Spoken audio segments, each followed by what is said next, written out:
Cause I gotta.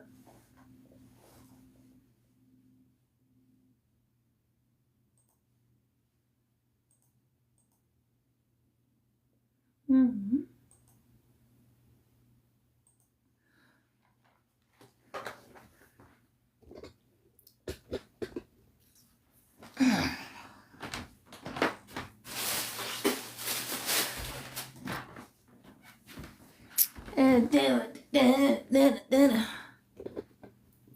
Hello, Aunt.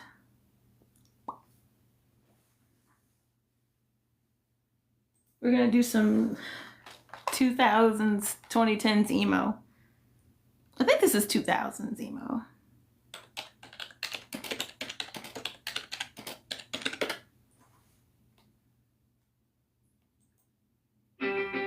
Yeah, oh, this is, oh yeah, Lost Prophets. Yeah, this is 2000s, 2006.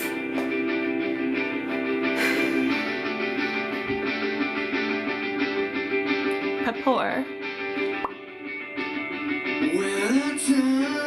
Time is up. When our lives are done, will we say we've had our fun? Will we make our mark this time?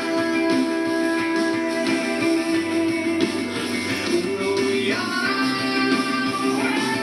say we tried? Well, you can still know what it is.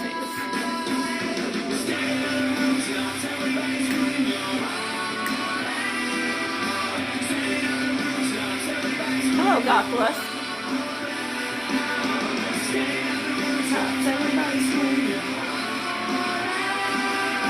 This is all we got now.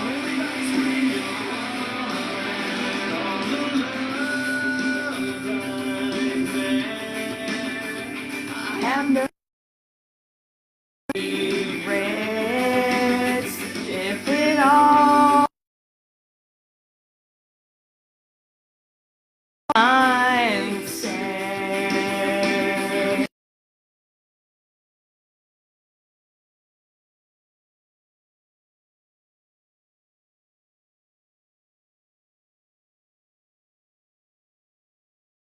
We always say we tried.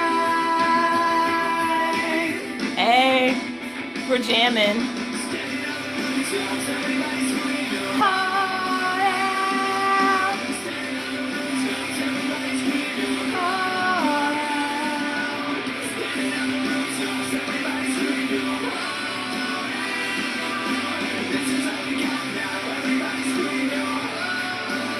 Feel free to headbang.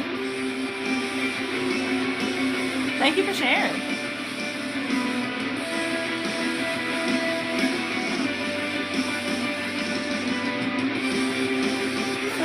Some good old stuff. Some good old emo.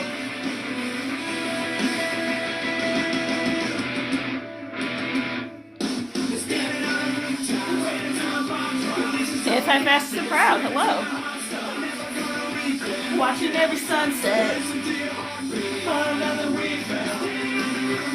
Wait till the bomb drops. Wait till the heart stops. Watching every sunset.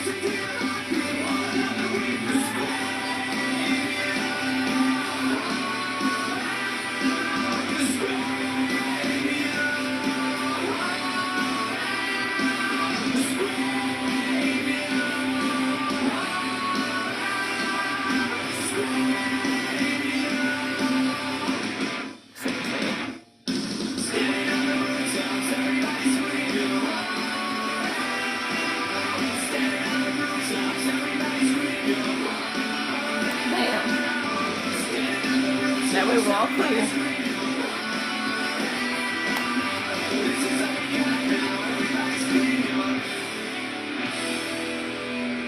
I don't know how that sounded to other people, but I hope y'all enjoyed it.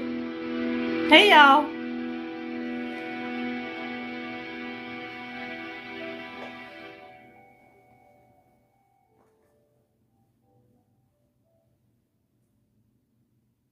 amazing how I remember songs every now and then?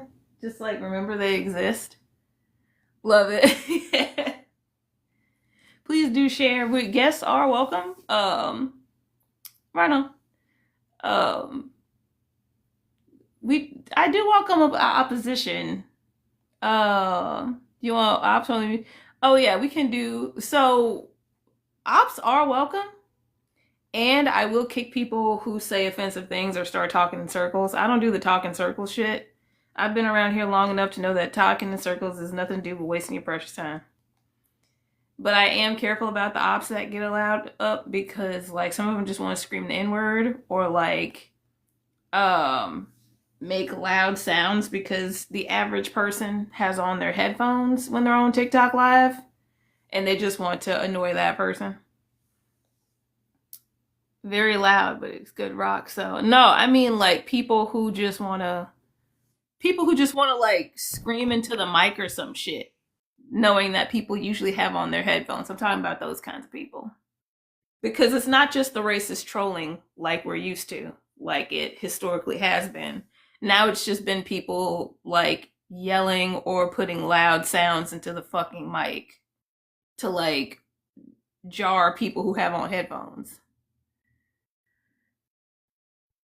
My service is cheeks right now. Hey, Jean.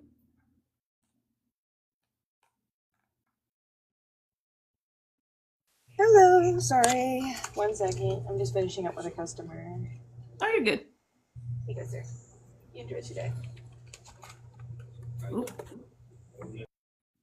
Okay. Jean's got it. Jean's a pro. She's been doing this forever.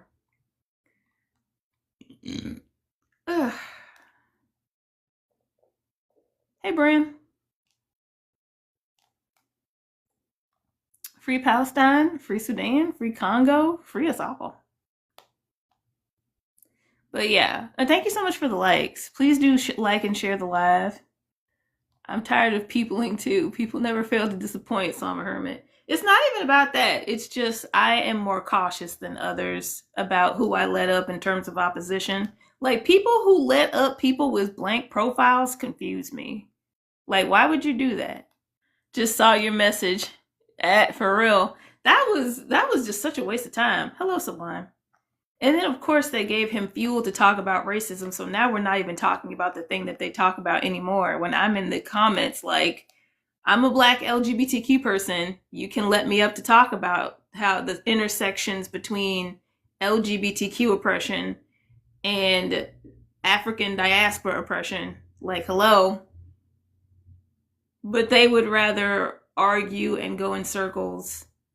Sinner Saint, hello. And I'm like, do people just get on TikTok live just to raise their cortisol levels? Like, you don't need that, right? I tried to pull it back, but I think they were in the mood to argue. It's like, argue for what? Like, and the dude didn't even show his face, mind you. He showed his hair. And his hand was really light. I don't know what the fuck that was about. And yes, there are white people with C4 hair. Literally, the Anglos have C4 hair. Like, what the fuck? Thank you so much for the heart, me. Join my club. They do. They want to tussle, but not in real life. Ugh. It's like all you have to do is know more than what they show you on American television, and suddenly the world is explained. Because we're not really showing anything. Oh, that's just what shoulders look like. I was like, what a lump? I'm just not interested in diving into all that. We could have stayed on topic. We really could have. I don't think he was trying to stay on topic though. Because once it went into race, he never went back. Some Italians have tight coils too. Hey, I don't know. I'm neither here nor there. Oh, but I do know Italians get darker in the sun. So I'm just like, listen, man, want to argue? Nah, bro was trying to derail. You can't let him have the floor, I swear. That's all it was. And then it just turned into that. And I was like, I can come up and talk about the intersections of LGBTQ and blackness as an LGBTQ black person. And I know that she saw my comment because she read the person's comment either before me or after me. So I know she saw my fucking comment. And I was like, have you considered not having a TikTok live since you don't know how to do it? There are a lot of people having like the problem with TikTok live streams is that there are a lot of people who don't whose live was it in. I don't remember the person's name. I only went in there because Brand was there. I don't remember the host's name, but I did see the name. I just don't remember it. Um, it's like you can't tell when somebody's just like, and then it's like I've been doing TikTok live streams for a while now. I remember Fran. I liked Fran. Um, and it didn't take me long to figure out that some people are just out to not be on topic, and people have tried to derail my live streams. And I'm like, no, we don't do that here. And I kick them. And they say whatever they want about like not being able to handle a disagreement or whatever in the comments. And I'm like, you were trying to derail the live stream. You were not disagreeing. But you can go to somebody else's live stream who doesn't know better and derail. You're not going to do it here. But that's what they can do, though. There are some people that, like, they get really tied up in emotional heat. And they never return to the fucking topic. They just get derailed and stay there. Wait, Fern? Or something. They were cool. White woman with glasses, Fern?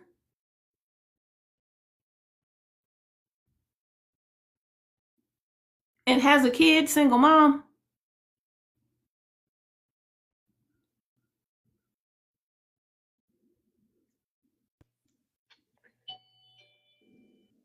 I'm so sorry. I finally have a free moment. Oh no, you're good. I have no clue they were on the panel. Same people don't pay attention to their own lives, though, for real. Oh, Gene, what would you like to say about the topic? Sorry, it's a little cut out, so I'm making sure I can read all of it. They have the money to pay out SNAP, and they're choosing not to. Oh, 100%. They Yeah. 100% have the money to pay out SNAP. They even said themselves they have the money, but because the Democrats are holding them hostage, they're not going to do it. Yeah. That's I saw the video of the lady at the airport, and they were like, no, there's a whole contingency fund to make sure SNAP. I think it's even specifically SNAP. There's an entire fund to make sure that in times of emergency they can continue SNAP, and they are choosing to not pay that out. Yeah, it's a back fund that I believe was created back in the 1980s, for this specific situation. If the government was ever shut down, people on SNAP would still be able to get food and be fed. And they're like, well, nuh-uh, which is wild. Uh-uh. And it's like y'all, and I'm just like, y'all gonna let him? Y'all gonna let him? Well, they Why has can't get nobody the tackled this funding. man to the ground yet? So from what I understand on how getting to those funds work, they need the House of Representatives to sign off them getting into that fund. But because the House of Representatives is in recess because the Republican Speaker of the House put everyone on vacation for the next 2 months, they can't get the House of Representatives to sign off on them going into the fund, so they're blaming it on the Democrats. Because I don't basically both know. the House and Senate have to agree that now is the time to use the fund. Everything. But because the House is not in session, because they're on recess, because the Republican House Speaker, put them on recess, there is no House for the Senate to go to make agreements that it's time to go into the wallet to get the money.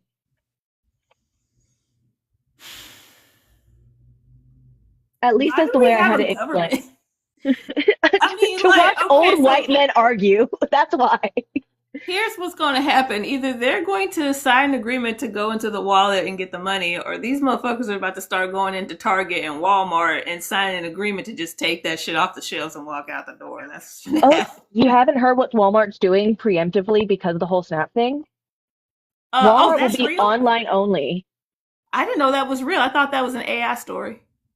No, it is a real thing that certain Walmarts are talking about doing. They're only going to do it in like big cities and everything. So like here in North Carolina, Raleigh, a Walmart in Raleigh has already talked about the fact that they might actually be doing it, or they might be doing it for certain times of day. But it was a statement released by Loss and Prevention for Walmart that it is something they are genuinely consider doing. They're just waiting to see what happens. So I think what's going to happen is that they're not going to do it at the start of November, and they're just going to see how many people do steal from Walmart. And then based on that reaction, they may then later on shut Walmarts to be online only. Well, like Walmart's next on the list for the boycott anyway, so they can, do as you will to protect your ass, but then soon nobody will be shopping there. So what's happening with the boycott is right now we're still boycotting Target and we're just seeing how that goes. So far it's working. Mhm. Target has even started closing some stores, which is what I wanted.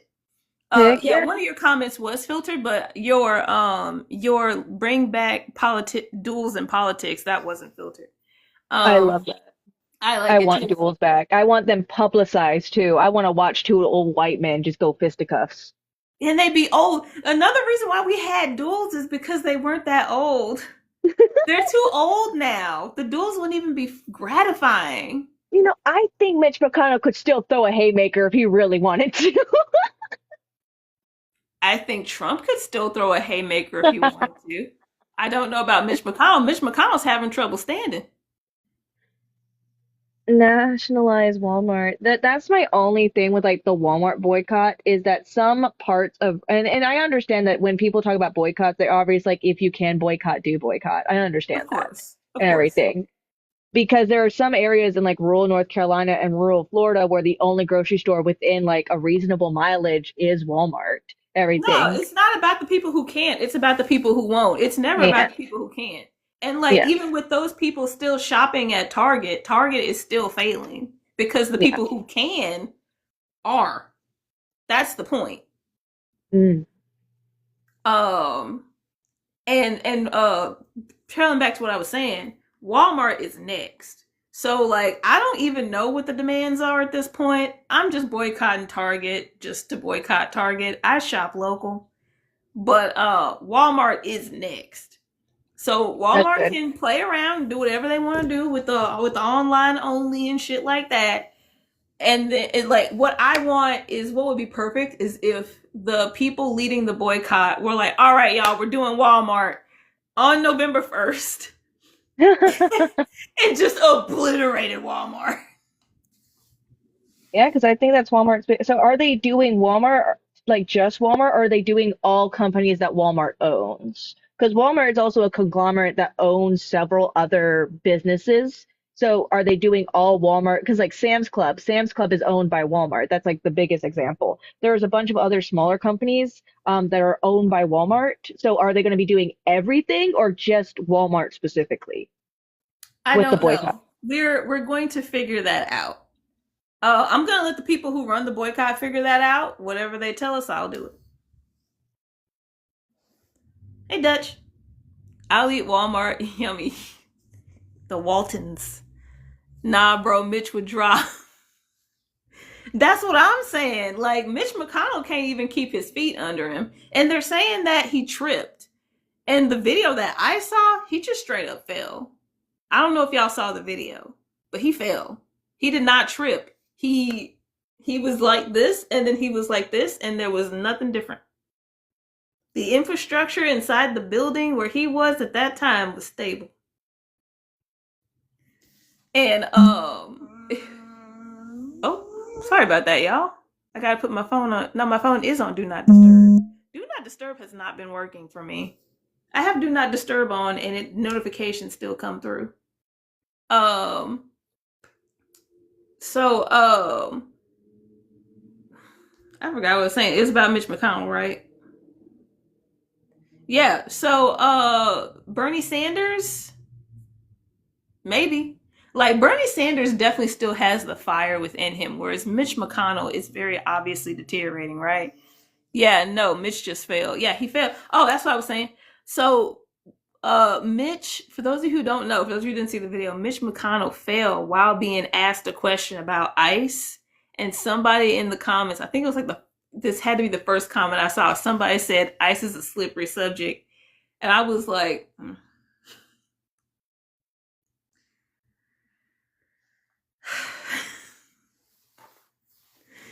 it's like fuck it. Degeneracy abound. Let the low hanging fruit get picked. And I'm a comedian, y'all. I've been a comedian for a while now. I haven't done stand up in a while because the place I was doing stand up with went on indefinite hiatus. But I'm a comedian. And when I see shit like that and it actually makes me laugh, it's like, how did you get here? Don't you know better? Haven't you written better jokes? Let them pick themselves, low hangers. They're all old. I could win those fights. Well, but you're a private citizen. You're not obligated. We're not talking about you, bro. Zoran Mondani and Omar Fati.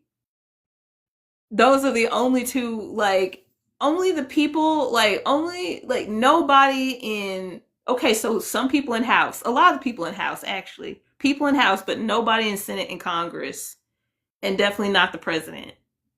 They can't box. They're all geriatric. House, the governors, some of the governors, not all of the governors, but some of the governors, mayors, city council, they already like it's all this white on white crap.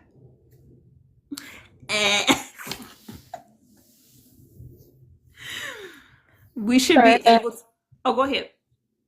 Oh, I was say I was looking up like companies that are owned by Walmart, and from what it shows, we have like Check.com, Moose Jaw, like it's like one easy Google search, and you can figure out like what companies are owned by Walmart and Yeah. everything. Oh, goodness, my work. Well, we'll figure it out. Like, it could be easier to just say Walmart. But I'm like I said, I'm gonna let the people leading the boycott figure that out, and I'll just do what they say. Cause Walmart, there's like two Walmarts in Minnesota. Easy boycott. We should be able to fight them for their jobs. I'll meet you halfway on that one because we do vote for them. Like you could argue it's a choice, but it's not that much of a choice because it's about being able to have the privilege to afford to be a politician and even run for office. So, I mean, you voted for them, but then you fight them. Like, if the process is we vote for them and then we fight them, I don't think anybody's gonna want to run. Nobody's gonna want to govern at that point. It just is like one of those WWE wrestling matches against future politicians. Yeah, basically, if anybody wants to be a politician at that point, I feel like but then it leans into what if we're just voting in people we want to fight and we don't actually care about their policies? That becomes a problem. That does become a problem. I think it should be that like if you want to fight that person and you win, then you have to govern. So I think it'll make it a lot better to keep people from just voting in people they want to fight because then if you win the fight, then you have to govern. Yeah, and then know that if you fuck up, other people get to fight you. Exactly. You were the next on the chopping block. I think that'll keep the system fair. I definitely Uh, think so. I feel like Bernie got some hands under those mitts. Not gonna lie, no spine though. Bernie would. Mm, I feel like a little dual petition people can file. I want them in the ring and not have a choice at this point. Do your job or get fought. Oh, That's thank you like for sharing the live, Dutch. Y'all please share the live. Go ahead, Gene. I was just reading. Punk's other one, which is that's why there's a request file. You have to give a reason why. But how can you tell if something's a valid enough reason? Because it's I just don't like that motherfucker a good enough reason? Yeah, that leads into a whole nother system. Not that we can't figure it out. We can figure it out. It's just ironing out that system. And then that leads to a whole nother people having a set of govern, or we can vote. We can vote on what reason is valid or not. Ooh, yeah, I like Uh, it. hey Coco, what'd you say? I was just saying I like it. I like it. Hey, they keep us in line with the threat of violence, so why not them? I'm not saying no. I'm saying there would have so we have laws and rules for a reason, right? Hello, Coco. Now, the main reason why we have laws and rules, the main reason that we can all agree on is having a structured system to keep our society from falling apart, right? So like I don't know if you're coming up here with the Kamala Harris profile picture, honestly. Um, and for this to work, it would have to have some kind of rules. So we aren't just voting in vulnerable people so they can get boxed, right?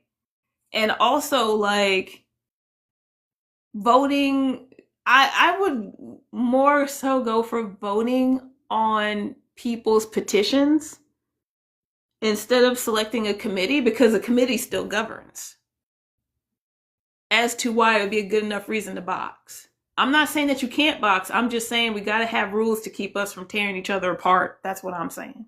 We still have to have some semblance of a civilized society.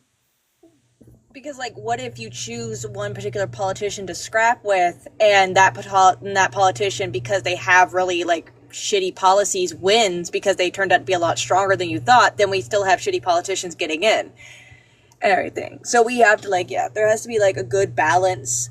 Like, I think it should kind of be like we should choose our champions from society, and the champions get to fight the politicians, like Floyd Mayweather against Bernie Sanders. Like, I don't know. Yeah. Like, not even a contest, right? Exactly. This kind of reminds me of gladiatory battles, like from like Rome, where like prisoners could earn their right to freedom by fighting in the what is their fight? They're called gladiators, but what is the actual fight called? I can't remember. Oh, in the fight in the Colosseum? Yeah, Colosseum. That's what it is. Yeah, like they fight for their freedom in the Colosseum. Everything. No platform, no politician. Then the Rubik uh, be what they said they do. True, then all politicians will just start hitting the gym after getting in. Yeah, for real. Jesus digital, personal and digital. Thank you for the follow. Um Can you imagine JD Vance just like pounding a whole bunch of protein powder? J now see, I can't put it past JD Vance to throw hands though. Like JD Vance might actually throw hands. Or couch, whatever. Nah, never mind. He wouldn't throw a couch. He thinks the couch is a person who deserves rights. He's in love with that couch. That's his lover. He can't throw his lover. Imagine if people just started throwing their significant others at people in the ring. Now Zoran Mondani might be able to get away with it. His wife looks like she can throw hands. Guyliner, you think JD Vance can't throw? You think? Hey, it takes a lot of moxie to be able to wear guyliner. I'm just saying. He wouldn't Guyliner is throw his really girl. hot.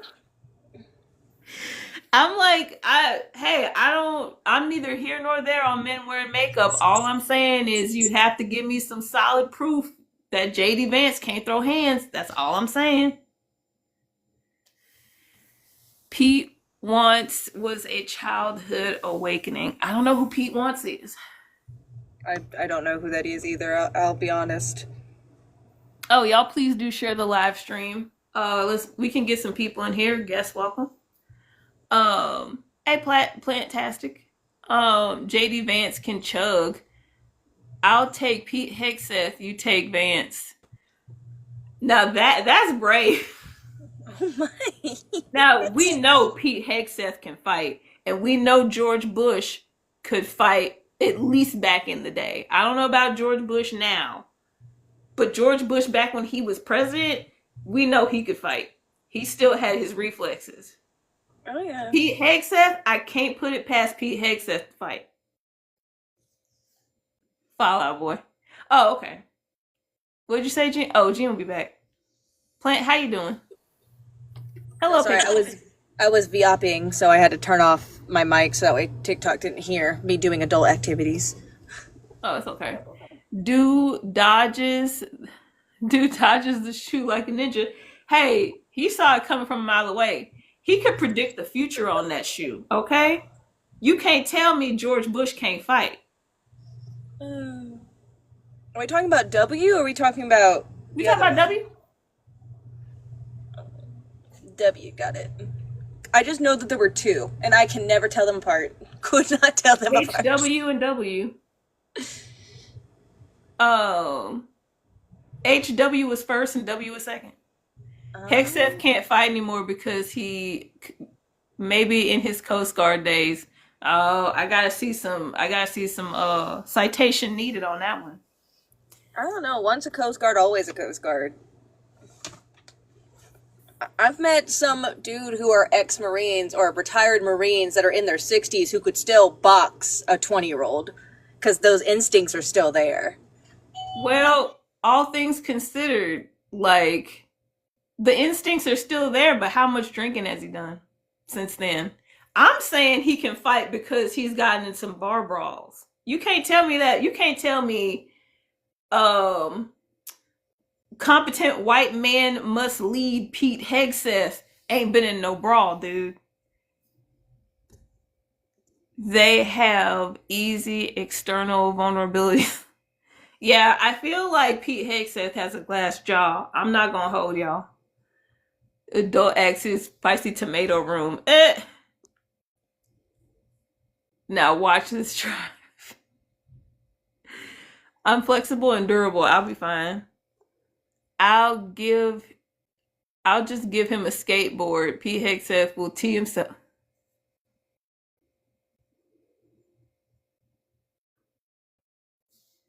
Y'all mean. That's mean. I'm talking about the lower head and jewels. I mean, I'm sure you are.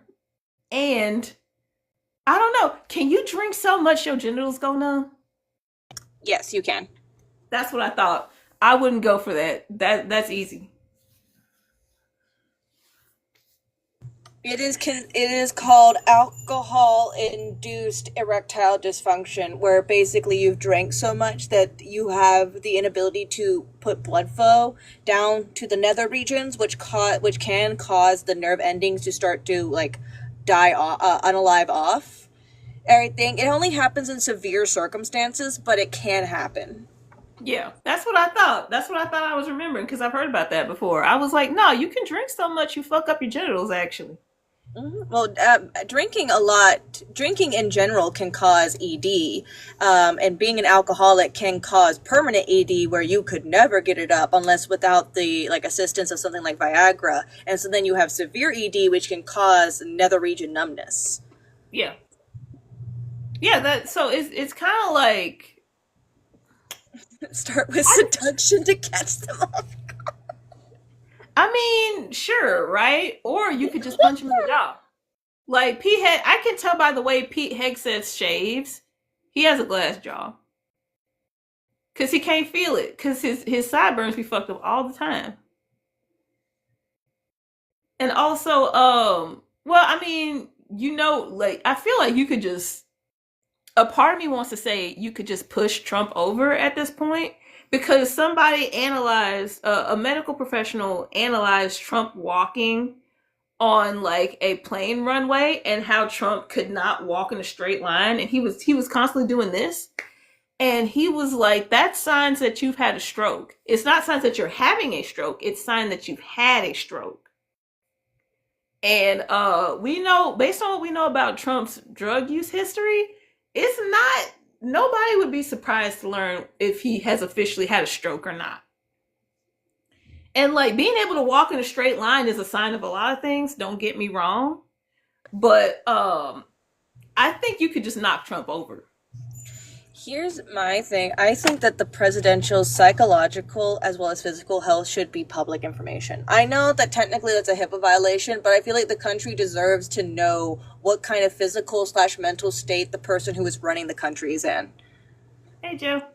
I I don't know. A part of me, I want to meet you halfway on that one, and the other part Yeah. of me is like, I feel like it's important to know where the presidents are cognitively, but there can be, like we said about low hanging fruit earlier, right? And how how JD Vance was trying to talk about how Tim Walz and his wife were like infertile or something. Something with reproductive stuff. Oh So yeah. it's like it's a Like, pick and choose on what gets used against people. yeah. So maybe just having like a psychological evaluation on the president should be like public knowledge and everything. So they know so we know where the person who's running our country is at cognitively would make sense. Okay. Thank you. Join my club. The toe pillows confirm. I don't know what toe pillows are. Hey Stacy. It has been confirmed that he has many strokes and heart failure. I did not know that. Thank you. Hey Dudley. Historically, they don't do it because they don't want the leader to look weak to other leaders. Unfortunately, we don't have anyone who understands how leadership works. Hey, communist. Hello, communist. Communist and that one communist joined at the same time. Free Palestine, by the way. Also, guest welcome. We are welcoming up opposition as well. Um, there are just no ops out to play today, so we're chit chatting. Hey, Wombo. Um, I agree with what Plant said. Um, and it's like I can go either way, honestly. If they decide to change it up and do that, I won't fight it. If they decide to keep it the same, I won't fight it. I will mark indifference on that one. Thank you. Please do share the live. Let's see if we can get some more guests in here. Like I keep saying opposition is welcome, and it's like the only opposition to this is fascist. Let's just be honest. And I do like putting fascists in their place. I know, weird, problematic, but I love kicking fascists because nobody else kicks them. So I kick them. They need rejection therapy. I have zero hope in the future, not gonna lie. I mean, it's one thing for us as millennials to have no hope in the future, and it's another for Gen Z to have no hope in the future. Gen Z has already announced as a monolith, you believe it or not, that they are not going to war for the United States if a war breaks out or an invasion happens because they're like, we don't have a future to look forward to. I'm elder Gen Z. Okay. Because they're like, we don't have a future. What are we fighting for? We can't buy a house. We ain't got health care. We ain't got shit. What do you like? Fight for what? Y'all taking me to jail, and we gonna have a fucking potluck in the jail, bitch. And I'm like, yeah, yeah. Cusp. Oh, okay. Oh, so you are baby millennial, elder Gen Z. You can go. So 1995 goes either way. Learning that Gen Alpha is going to high school floored me. I'm not I'm okay with getting old. I'm okay with not dying. I know that might sound weird, especially during these times, but like if every breath I take is out of resistance and resilience, let me get old. I don't give a fuck.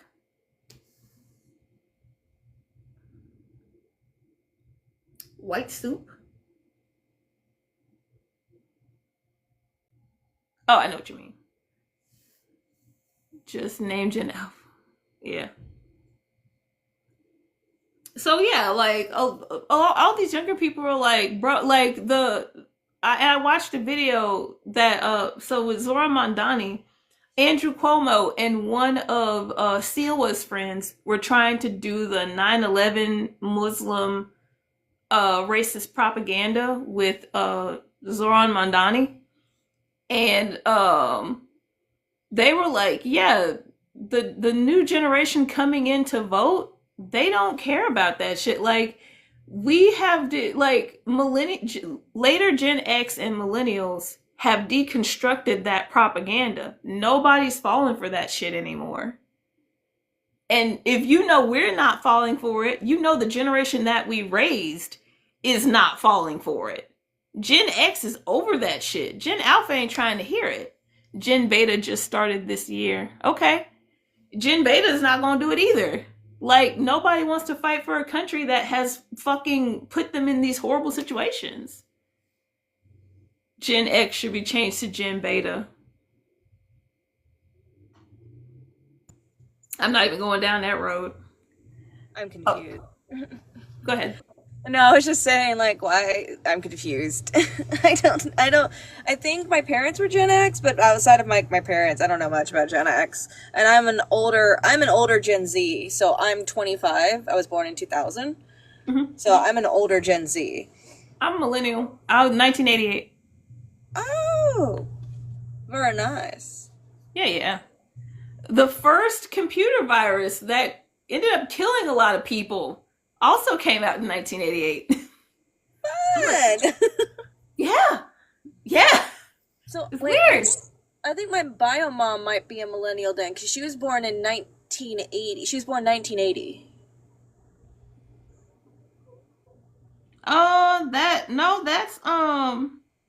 That's still the generation ahead. That's still Gen X, I believe. Oh, okay. Hey, Fern.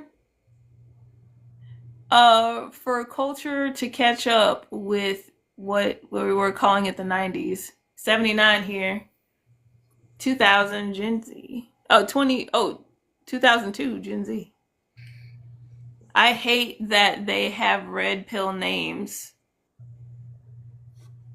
Huh? Oh, we're not even thinking about the motherfuckers right now. Leave the manosphere where it is. Um, Hello, Jupiter.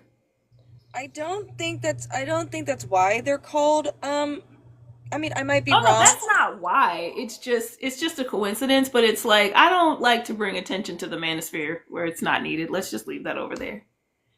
But yeah, the whole thing, like the generations after Gen X are not falling for the fucking propaganda, and like the American exceptionalism is over. Donald Trump killed any remaining soft power that the United States had. Like the jig is up. Nobody's joining the army. Nope, nobody's joining the military because we would all just rather die among our friends and family than die overseas for a war that rich people want. Like it's over. Fuck There it. are there are still people joining the military because military has changed its tactics from do this for your country and nation, and now they're offering large signing bonuses and like they're doing it more from a financial capitalistic aspect of trying to convince people to join, especially when they're young and just coming out of high school or just becoming adults. They're starting to focus more on money and being like, oh well, you can get a lot of money, you can get a Hellcat. Like recruiters are basically trying to bribe young people by being like, you can get a Dodge Challenger, you can get a Hellcat based on the money the military is going to give you. So the military has changed its tactics from fight for your country and fight for the love of being an American to don't you want money though? But money. It's really funny when you watch how they've changed for it. I can sell drugs and get money. Fuck this country. No, I Let's know be they honest. Oh no, 100%. And I know they've always done it Dutch, but those advertisements, at least from what I saw in the 90s and early 2000s, were overshadowed by, it's your honor, it's your duty, it's your country. And while nowadays you don't see as many of those advertisements and you see more like I saw an ad on my YouTube video saying that there is a $50,000 to $75,000 sign-on bonus with ICE. Yeah, well, that's ICE. We're talking about the military. If for the military, it's like 35,000 sign-on bonus right now. I think so. Well, it depends on which. Not all branches are created equal. No, I But believe like, but the it. point is that they're now changing their tactic to be like, I mean, because like the headliner was fight for your country, and then you sit down with the recruiter and they talk about the money. Now the headliner is the money. Mhm. I'm just like, what the fuck? It's Marines. like, but that's the thing though. There are a lot of ways to get money. You can be a sex worker. You Mhm. still don't have to work for the military. I mean, it's basically the same thing. You're selling your body either way. And that's not me being diminishing to sex workers. No, They do a no, lot of hard work, I think. But I no, hate when military people are like, oh, well, joining the military is better than being a sex worker. I'm like, no, it's not. You're no, still it's selling not. your body. No, it's not. I can sell my body and have my own schedule, or I can sell my body and have to get up at 5 a.m. I'm selling my body and waking up at 12, bitch. Get out. Getting up at 12, make 100 grand by 3 o'clock, and then I'm in bed. Soldier boy, tell him for real. You don't know me. You don't know what I'm willing to do. That's so funny.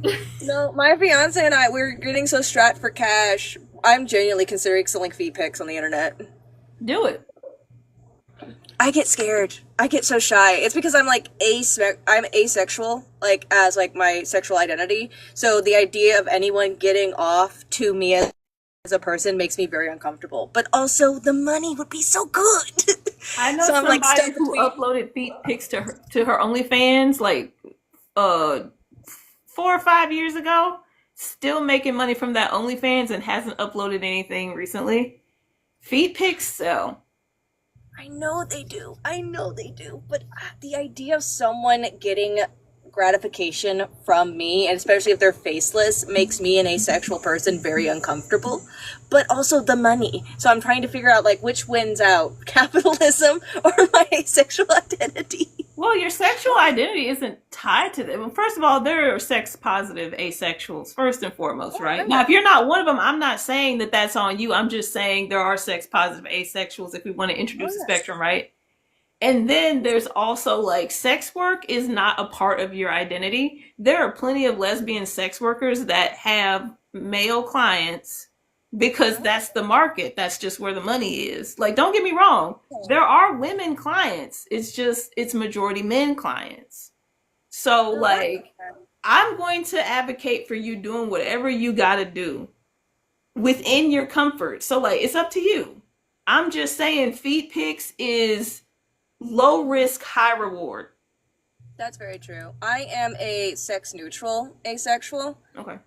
Um, so it doesn't, I don't know, like I said, part of me gets so uncomfortable by the idea, but I think part of it is probably like my internalized Christianity being like, oh, you harlot. And I'm like, no, bad. We got rid of you. No, we didn't. Apparently not. Well, Not so yet. like, and there's that. It's more that than anything, right? It's the trauma. Yeah. It's okay to say it. I should change the topic. I'm gonna make a new one, being like, "What are you willing to do under capitalism as we said to this recession?" I just heard about Amazon and UPS laying off, and I think it's Oh. Hewlett Packard also about to be laying off. Which one? The feet one. I've been so tempted for my feet. That one. Um, like we're in a recession. The companies have started laying off. We are officially in the recession. It is too late. What are you gonna do? Is it gonna be feet pics? It's gonna be I'm good. so picky. I'm celibate and I'm okay with it. Good. Go ahead. I'm sorry. No, no, no, you're fine. I said, no, I'm gonna do feet pics. I gotta get some money together and make my feet all pretty. If y'all see me on OnlyFans, no, you did it. You mind your business. I'm I making money. mean that, but hey, but let's be cool about it, right? Like that's a viable business. It is, and also you don't have to do OnlyFans. There's plenty of other things that you can do. A lot of people are like not doing. A lot of people are turning away from OnlyFans because they give money to Israel. There are other Ooh, things that you can do. There's loyal fans. There's Fansly. There's a few other things. Um, I would not suggest OnlyFans. There's also like there's a feet pic site. There's a site just for feet. Anybody know that website? It's feet only or something. I'm sure it's something simple, but it is a feet only website. Hey, C Tang. Feetster. I think it's Feetster. It's something with feet in it. And then there's of course like there's sites like Celebrity Bulges and shit. There's like celebrity feet, but like none of the feet pics are good because they're all just zoom ins of promotional pictures or something, or like runway pictures or something. They're not like dedicated feet pics from the celebrities. But by the way, I upload the nobody can see your face. I'm using the name that you're using on your username. Nobody knows who you are. I do upload the recordings just so we're all clear. That's fine. You can tell the world that that I got bullied into going on a Feet Finder. I bully my friend into selling her feet pics. You got bullied. Who I'm joking. amongst us? Who amongst us? There are witnesses. My arm so hard. I'm joking. I'm messing around. But yeah, there's and I also like I enjoy the conversations. I don't mind uploading them. Hello, Wonderlust. I'm just kind of surprised I don't get much traction because like everybody's talking. Well, I guess everybody's talking about Snap right now. I got more traction when we were talking about man versus bear, and everybody was talking about that at the same time too. Well, that's This is like, go ahead. I was just saying that that's a topic that causes a lot of argumentative people, that gets a lot of argumentative people's attention. I feel like it's kind of like what you said earlier, that unless you're a fascist and you like hate other human beings, being against people getting food is not something you want to be open and proud about. Actually, there are. I just uploaded I uploaded the live from yesterday where Tomcat was very much like, I don't care if people eat. Oh, they have money to pay for potholes. The money, public education. Yeah, like they have the money. Did you see the Wonderlust? Did you see the video of the woman saying that they have a specific fund for SNAP that has billions of dollars in it, and they are just choosing not to pay it out so they can hold it hostage and then blame it on the Democrats. Oh, thank you, Bat. I'm sorry, Brett. I'm still choosing the bear. I'm choosing Snap and the bear. Fuck it. I'm choosing Snap. Thank you, Wonderless. I appreciate you. Huh? Go ahead.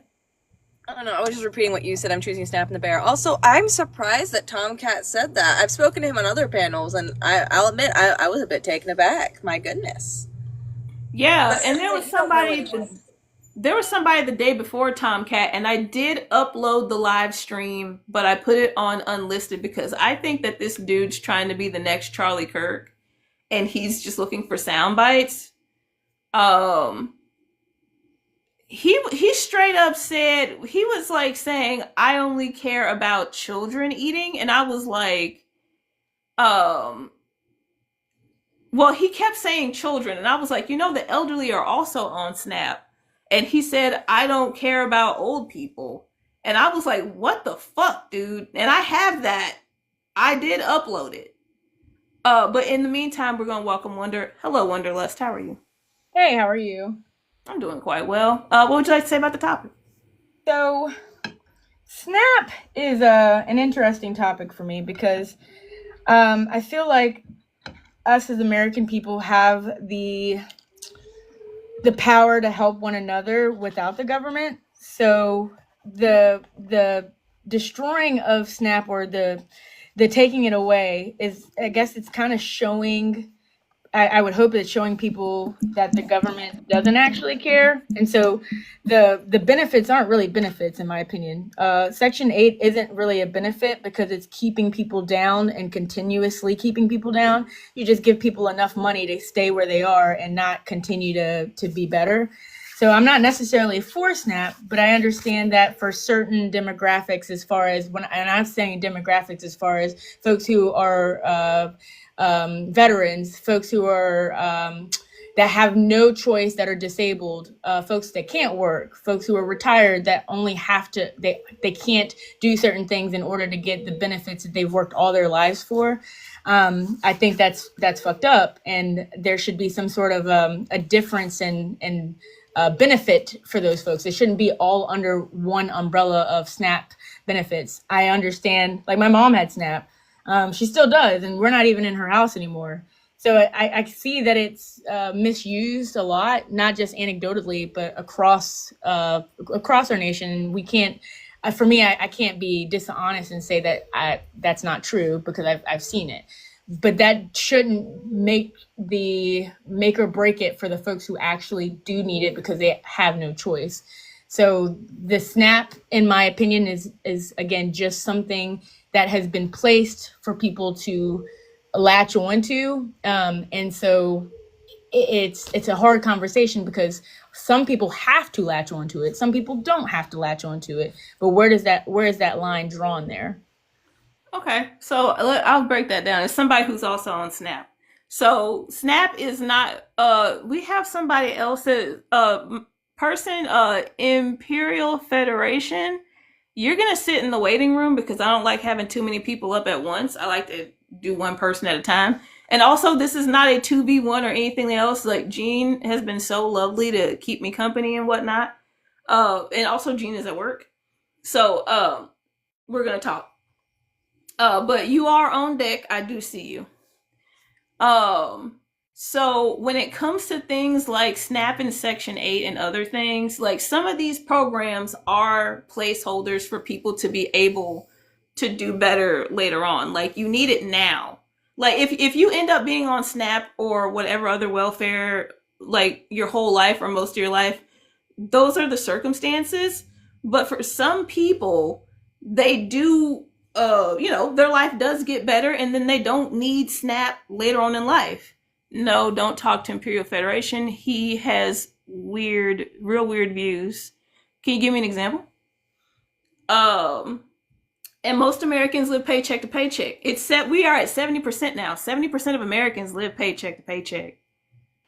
Yeah, I agree. I'm not on SNAP. I make what they say is middle class, but I'm still living paycheck to paycheck. I don't qualify for certain help or benefits. Not that that's fine, but there's a lot of people like me that are in the middle class that, oh, you're doing well, but you're still living paycheck to fucking paycheck. You know what I mean? And poor people who are in the lower class are even worse than that, because they, like you just said, there are people who are using these benefits to, like, literally, like, hey, help me up so that I can get up. And then there's certain people that are using it to not get up. They're putting their hand, but then swiping the get up. You know what I'm saying? But that doesn't mean that everybody's doing it. I agree. It should be a basis of understanding that, though. It's not for everyone, and it's not supposed to be permanent, especially in the what you're saying, for those people in that certain situation. It's not supposed to be permanent. It's supposed to be a help, like not a loan, but like, hey, let me help you so that you can get to where you need to get to. And that's not happening. And so now, I don't think they're actually real. I think this is a scare tactic from the government. I don't think they're really going to take this away, because at the end of the day, how will they continue making money off of the folks that are on the lowest, the totem pole? They make their money not from us, and not for the people who are in the middle class, and not necessarily from the people that are poor, but from everyone who pays taxes. And so for the people who make the less amount of money, the more taxes they have to pay at the end of the day, and that's how they get their money. So I think it's a scare tactic at the end of the day, but that's just me. That and I see what you're saying with that. And also, I'm gonna put a little asterisk on you. The lower part of the totem pole is actually the stronger part. That's why it's the lowest part of the totem pole. I feel like the low totem pole thing, that's the white supremacist, like, whitewash view. It's like the low part of the totem pole is actually the strong part. That's the foundation. Well, yeah, that's always how it's going to be. Right. And I would have to agree. I'm just saying, like, the low of the totem pole is like a derogatory. That's white supremacy. I call it how it is, because this is how they see us. So when I say low and part of the totem pole, I'm talking about anybody who's not in the 1, 2, 3, 4, 5% of Yeah. this societal standard. I No, mean, I I know guess what it you're is saying. I'm just derogatory, but saying it that it's is what just it like with is. food apartheid versus food desert, right? We call them food deserts because that's the language we were given, but desert implies that they occur naturally when they're actually food apartheid because it's a policy issue, not a thing that occurred naturally. That is true. I would agree. I would agree. So, and for that a specific like analogy or comparison, there's a reason why that has had some sort of effort of a change, if that makes sense. So this, when we talk about Snap, and I know you said you're on Snap, and I don't want to ask you a personal question. If you don't want to answer, it's cool. What for you, like, what would be the answer after if they did take it away? You know what I'm saying? Like what after they said, let me snatch this from you because I gave it to you, just like they do everything else. Let me snatch this away from you. What would be like your answer, you personally? Well, before we get to that, there are other things that need to be addressed, right? Because the chat had some things that they wanted to address. I'm gonna scroll back up real quick. So when you said misusing food stamps, what did you mean by that? Me? Yes. Um, I don't think I said misusing food stamps. I said misusing SNAP benefits, which I know is usually food stamps, but there's a process called WIC as well that's involved in SNAP. I don't want to misquote what the actual process is, but it's not just benefits for groceries and food. You can also go to like museums or have discounts on certain things like your electricity bill. If you are a WIC user or a SNAP user, it's all underneath of a basis. So when I say misuse of that, that means that there are certain circumstances where either you have the opportunity to get out of that, and because you want to continue those benefits you stay with underneath of those parameters, or you're dishonest on what it is that you actually make, whether it is under the table to continue those benefits, because obviously it's easier. I mean, I'm not going to disagree with that. If you can get over on the system, get over on the system. That doesn't mean it's right. So that's what I mean by misusing. Okay, so you understand that when it comes specifically to WIC, that's for children, Yes, correct? mothers of children, correct. So it, I don't want us to cross into the area where we're starting to disparage people for doing what they need to do for their children. That's what I don't want. And I don't think that's what I'm saying. I know I have to say that I know that's not what I'm saying. I'm saying the misuse of it. When I'm bringing that as a part of. Oh, go ahead. Sorry. No, I would like to know where you're going with the misuse narrative. Hey, Okay. people. So, for example, and I hate using anecdotals because people say, oh, you're not supposed to use that. But I mean, that's kind of what I can use as a fact base. And I don't want to put anybody that I know down. Of course. Because I get why you have to get over on stuff. I get it. Like if I could, I don't know if I would, but if I was desperate enough, I would. I have my sister-in-law is still married to her ex-husband, right? All right. She is engaged to my fiance's brother. She's still receiving WIC and SNAP benefits because she just had a baby. Underneath of the pretenses that she is an immigrant. That's one. She's Mexican. On two, that she is going through what's called, a separation. So they're not divorced, but they're going through a separation. So she gets SNAP benefits. She is on WIC because of Isla. And she gets other benefits as far as discounts of whatever she wants to do with the kids, which is cool. All right, great. You get benefits for going to the children's museum. Okay, great. She still gets money from her ex-husband because they are amicable. So every month he gives her money for the kids that they have. Plus she's still on SNAP. Plus she's engaged to Matt, which is my partner's brother. And Matt makes like $70,000 a year. So they just bought a new house. Great. You got over on the system. All right. So the point of that is that she could afford to pay for all these things without having the SNAP benefits or the WIC benefits, but she chooses not to put that information out to the government because it benefits her more than it wouldn't. So even though she could, she doesn't because it's easier and she can use her money to do other things. I love her to death. So okay, so I feel like you said a lot there. So why are you in this girl's pocket like that? Like why are you hang on, we gotta ask, why are you pocket watching another working class person? Well, this is something that she and I talk about. So again, I don't want to say, I've told her, like, I don't feel like that's right because there are people that actually need these benefits. It's not high. Everybody who needs them should get them because we can pay for it. The government has the money. It's not pie. If somebody gets some, that doesn't mean somebody else gets less. That does mean that, though. No, it doesn't. It does, because if Under what metric? So I asked you something earlier. Hey, hold on a second. I asked you something earlier. Yes. You watched the video of that woman explaining that there's billions of dollars in contingency funds specifically for SNAP and WIC that they're choosing not to pay out. We both saw that they have the money to do so, which I would not disagree. The government has the money to make everyone okay. I agree. So we agree that it's not pie. When you say pie, that this tax-funded program that the federal government is running is not pie.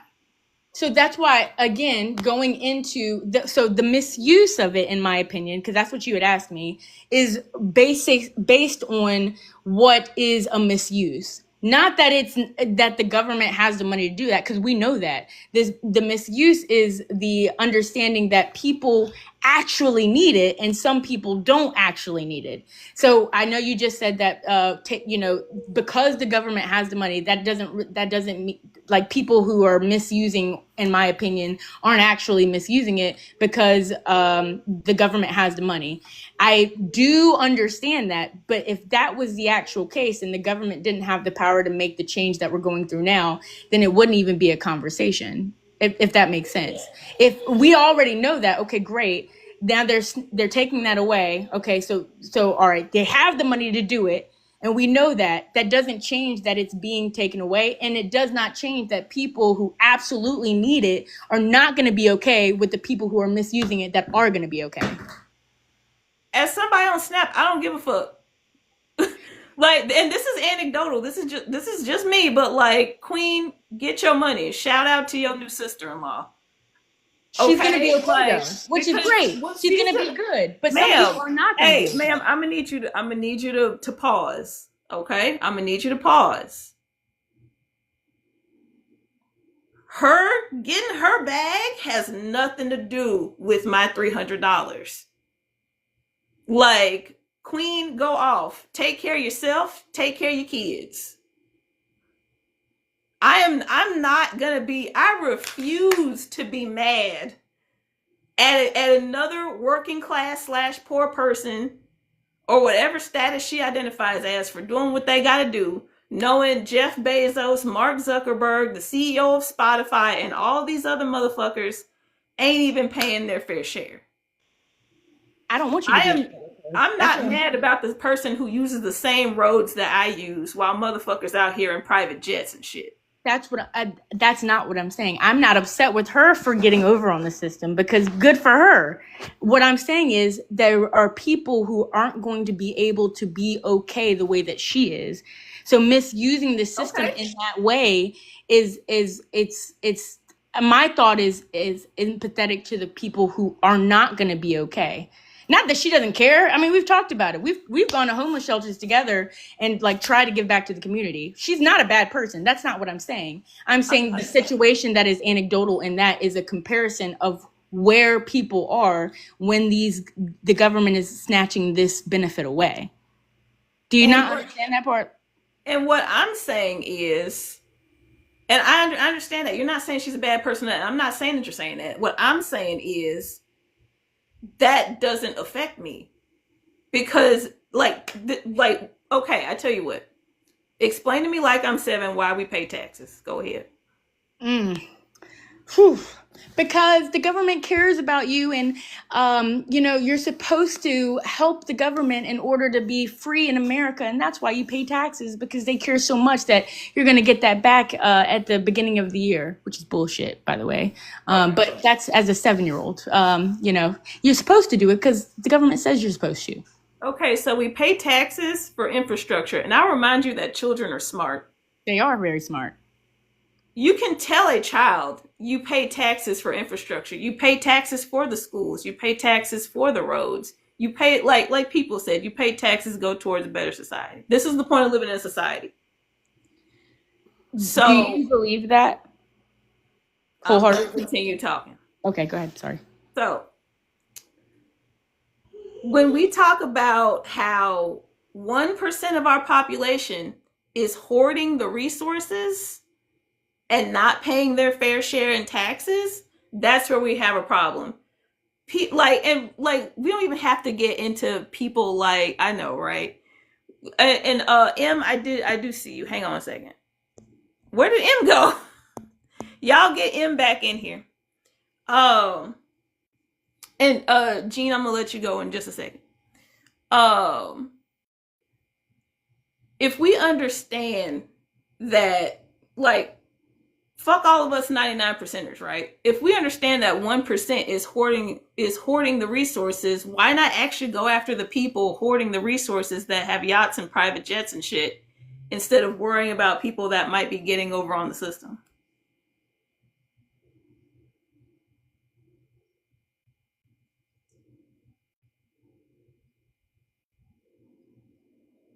Sorry, was that for me?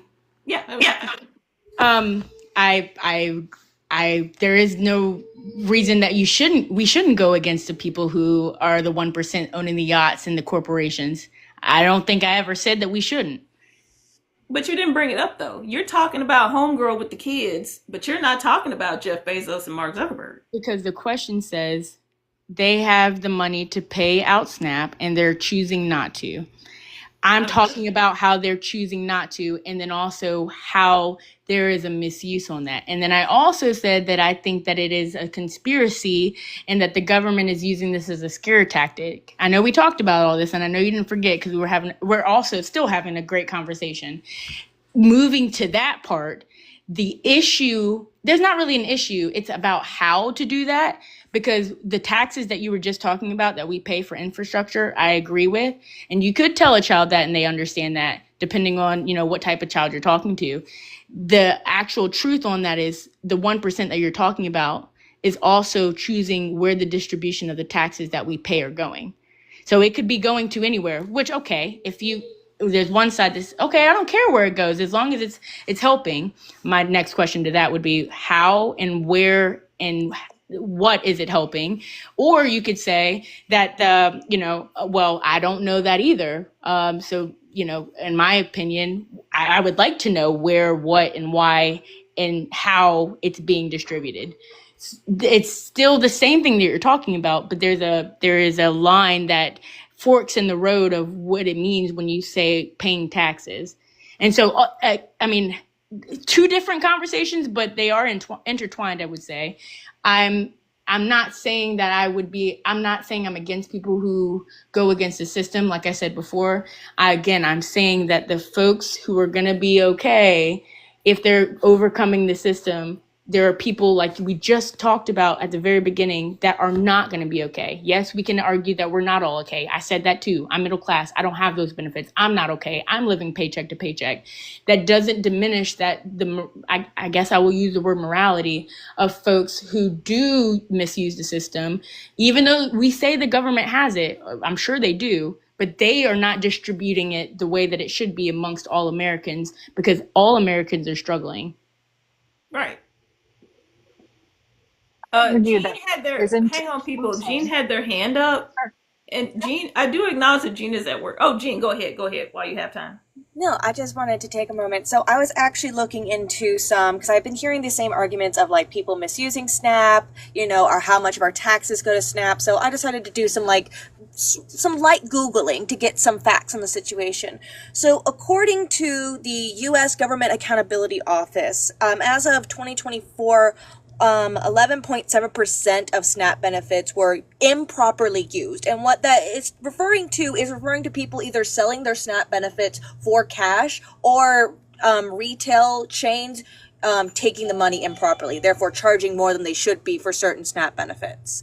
And then in addition to that, when we're talking about how much of our taxes actually go to SNAP, only 1.5% of total federal spending, which comes from our taxes, actually goes to SNAP benefits. And only 93.5% of that 1.5 actually goes to SNAP itself. The other 6.5% goes to other factors. So there's just some brief information and data that talks about those specific things.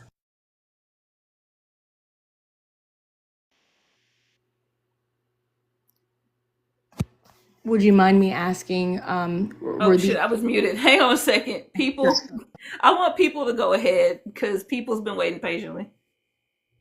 Yeah, that's okay. I just wanted to clarify. I was saying that our taxes should go towards bettering our society, and you asked if that can happen. And my response is that I don't believe that it can happen under a capitalist state, under capitalism, because our state, our politicians, are owned essentially or controlled by our capitalist class, right? And so when you said middle class, I mean, I don't believe in a middle class. I think there's a working class and a capitalist class. But even if I did believe in a middle class, it wouldn't be someone that was living paycheck to paycheck. It would be somebody that was comfortable, somebody that could go on vacation, somebody that had some savings, could retire. Like none of us are middle class. And that's just because the wealth has been transferred so far, funneled really up to the top, that we have no power here. And that's why what you're describing about choosing where our taxes go, right? Choosing how that money is spent, that can happen under a system where the people have power, which is not this one. There you go. All right, Wanda, go ahead. Okay, yes. So I would agree on what I do agree to an extent of what you just said, as far as there's a capitalist class and then there's, what was the other word you used? People. I'm so sorry. Can you say it one more time? I was saying that I would agree that there is a capitalist class, and then versus you used another term, not middle class. Working class, right? Working class. Okay. So I would agree with that to the extent of where you see, what you see. If that was the case, in my opinion, then every working class citizen would be eligible for some sort of benefit from the government. That's not the case. I don't understand how because you're saying that we would all be like fit the requirements somehow to get benefits. Okay. Yes. So if I make a certain amount of money, which I do, it's a little bit. I mean, for me and where we are now, as far as gas prices, groceries, I make $48,000 a year. I am not eligible for Medicaid for my son, who, he has, we have certain situations that has to be dealt with. I don't have benefits for that. I don't have benefits for groceries or gas or health insurance, because the amount of money that the government says I make is in the middle class. I want everyone to understand when I'm using these terms, it's not from my thought process, because if it was, then it would be different. It's from what it means when you file taxes, or when you talk about or apply for certain things. This is what they say. So I'm not eligible for those, and I am classified as middle class, which I agree is working class, because I work my ass off, and a lot of people do. Great. I make a certain amount of money for the job that I do, and because I make that certain amount of money, even though I'm still struggling, that means that, okay, well, you are now middle class, and that is where you are. Therefore, you're not eligible to receive these certain benefits. Okay, great. All right, I might grind. I'll do overtime. I'll do what I got to do to maybe go on that vacation you're talking about and put it away. I might save money to do that. That has nothing to do do with when I file my taxes at the end of the year, it's going to say that I'm in this middle platform. And yes, I'm a working class, just as people on the lower class are, but I'm not eligible for certain benefits because of that amount of money. So if I were to take a step back and say, I'm going to go part-time and do something different, choose a different job path, even if I don't like it, in order to get these other benefits, then okay, that's totally fine. And therefore, I will get those benefits. But that's, for me, that's not what I want to do. And I can't speak for everyone that's put in this bracket of taxes. But for me, I like my job. I like what I do. And I would love to make more money so that I could be comfortable. But the honest information is, to be comfortable, you have to be over a certain percentile. And that percentile is not achievable for a lot of folks, whether you're middle, lower, or higher middle class. And so those are the reasons I'm using those words, because it's what taxes, and it's what it is when you are working. So you and one dependent, when you file taxes, it's you and one dependent? Right. I'm not married yet. And I'm engaged. So yes, one sure. dependent and myself. And you make 40,000. What state, do you mind if I ask what state you're in? Virginia. Virginia. Commonwealth. Yeah, I mean, I'm in Florida. I'm a single mom of 3 kids, so I am eligible. I don't get SNAP anymore. I make too much. I make $30,000 a year, and with 3 kids, that's too much to get SNAP. But Do you see what I'm saying, though? They're saying that you're middle class, even though your everybody else, situations aren't. Pendulous, hang on a second. So the point is that it's what you were saying earlier about how this elite class decides what we get, rather than us actually getting what we need. And that's not the problem of the people that are on the stuff. It's a problem with the people running our government. And with that being said, I want to introduce Bran. Bran, please go ahead. Hi, I am Brand. I wonder. So do you think that are you saying that you are not working class? Can I ask you that? No, I agree that I'm working class. Oh, you are working class. Okay, Yeah, I work. so like Work my ass all off. working. We're all working Yeah. class. We work. Hell yeah. Okay, I just wanted to make that distinction because, like, the idea of, like, I mean, at least from my perspective here, the idea of like middle class, upper middle, lower, like, it's all a distraction, right? Because, like, there's like all of us, and then there's the people that like benefit from all of this. That's You know what I'm exactly saying? why I said from the view of when you file your taxes. Because I agree. It is, like I said to people, it is, in my mind, it's the working class versus the elitists. And if there's no working class, then the elitists can't continue getting more money. But Well, when you I file your would call taxes, them. whatever class you're in, they don't do it that way. Yeah. I mean, I simplify it to like the capitalists, right? I mean, I'm anti-capitalist myself, um, so my perspective. Hi Avery, thank you for having me up. Hi people over profit, good to see you. Hi. Oh, for sure. We're going to take this second, take a little commercial break. Hello, everybody. My name is Avery. Some of you might know me as Helios. I see that we have 5.6K likes. Let's tap that screen. Let's get to 10K likes. I can't see how many shares anymore as a host, but I know y'all have been sharing the live. I love and appreciate y'all for sharing the live. Thank you so much. Please do continue to share the live so we can get more guests, have more stimulating conversation. 24 shares. Thank you so much.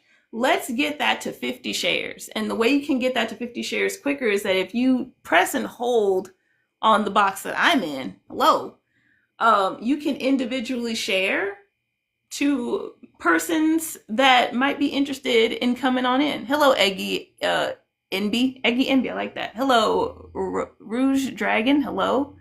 And hello to all the people that came in while we were talking. I do have somebody else in the request box. Okay, I'm gonna let this person up and see what happens.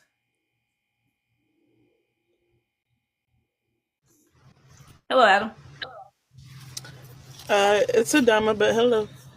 Adama? Yes. Adama, thank you for correcting me. Adama, what would you like to say about the topic?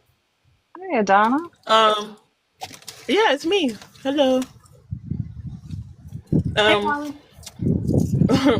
but yeah, they definitely are choosing not to give SNAP benefits to people. Because just off of the fact that Trump is going ahead with his $250 million ballroom, so they have money to give to the Americans that need it. In the meantime, they just choose not to.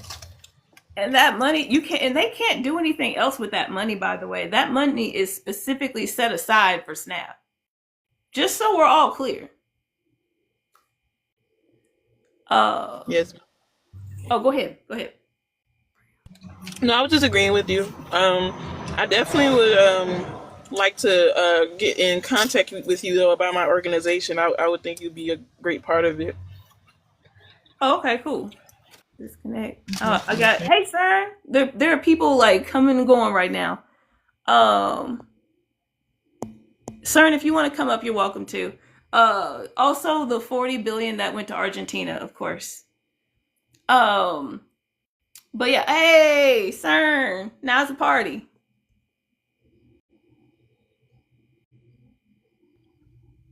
Oh, and also feel free to follow all of the lovely people on the panel. Please and thank you. CERN, how are you doing? I'm well, thank you. How you doing? I'm doing quite well myself. CERN, what would you like to say about the topic? Let me see. What is it? I can't read. They have the money to pay out SNAP, and they're choosing not to. Yeah, because they're sick fucks and they hate poor people. CERN, this isn't for TikTok purposes. I legit forgot how old you are. If you've told me, how old are you? I'm 70. 70. Okay, I did remember that actually. Thank you so much, CERN. Um, like also when CERN and Piper are up, we do have special rules. If anybody says anything ageist, I will go ahead and kick you. Normally, I engage in some back and forth, but I do not want to do anything that would offend people who like y'all do know I upload the recording.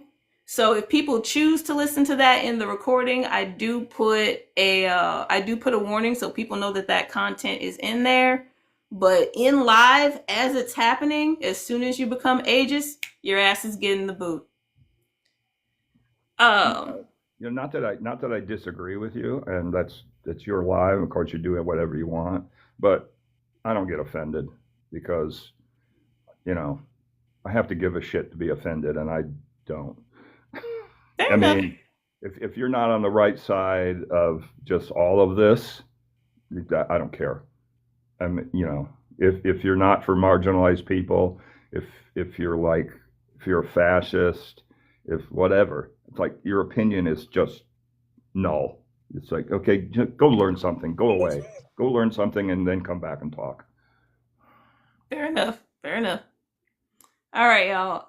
Since we have 5 people up, we're going to try to use the hand raise method because there's a lot of people in here now.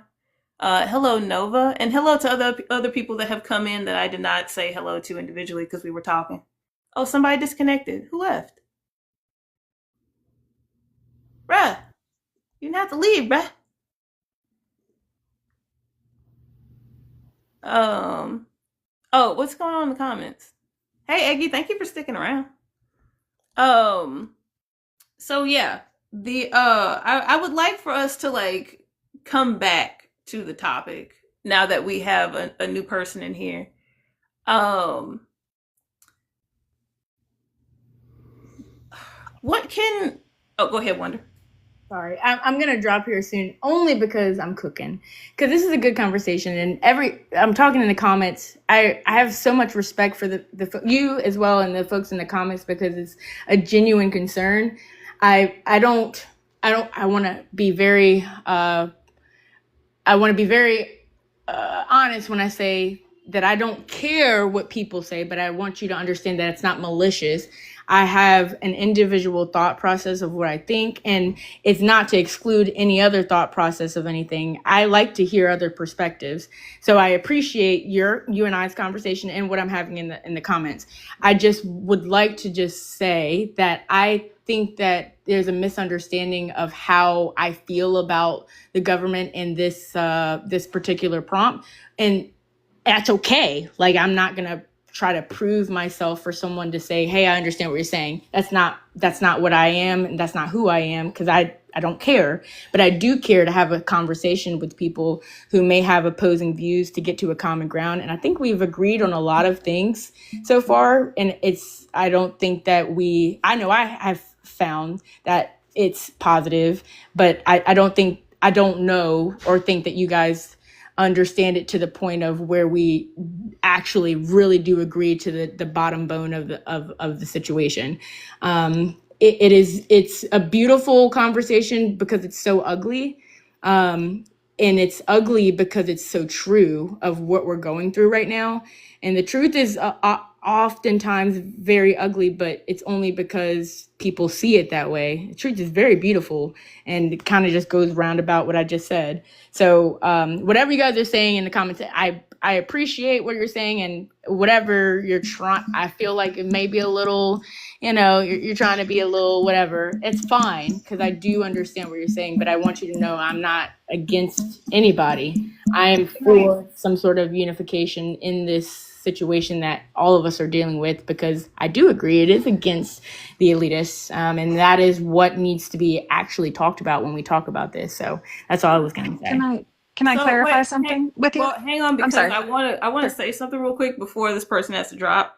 So about the totem pole thing, somebody has informed me that using the totem pole analogy is inappropriate if you're not indigenous. Just want to put a little asterisk on you for that. Chew on that as you will. And I'm gonna go ahead and let you go. Like the usage of that terminology is what you're saying? Yeah. I could see that, and I will research that, because I could see that.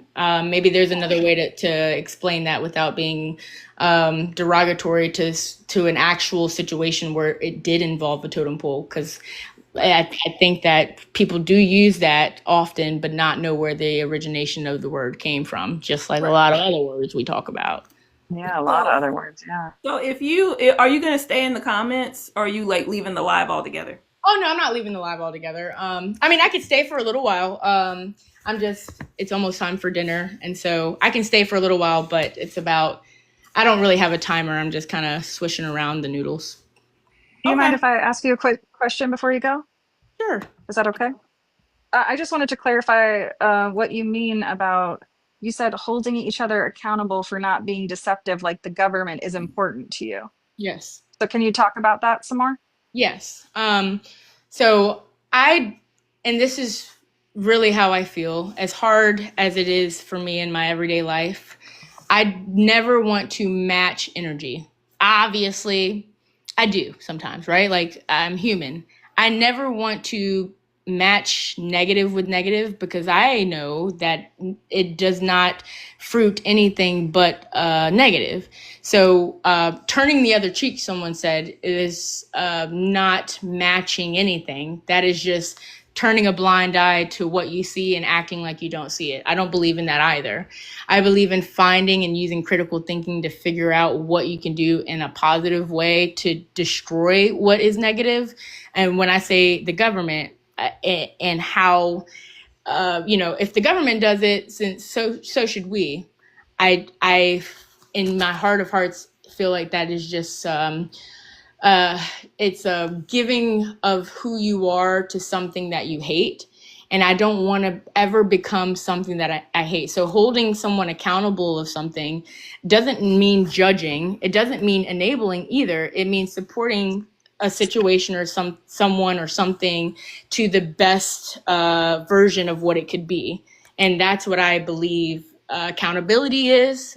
Although I know when we talk about like a government entity, that is many people controlling it. So it's hard to hold that accountable, but I can hold myself and anyone else that's around me accountable in just my thoughts and say, I don't want you or myself to be part and match the energy of what something so evil and destructive has been just because it's a get back, because it doesn't fruit anything positive.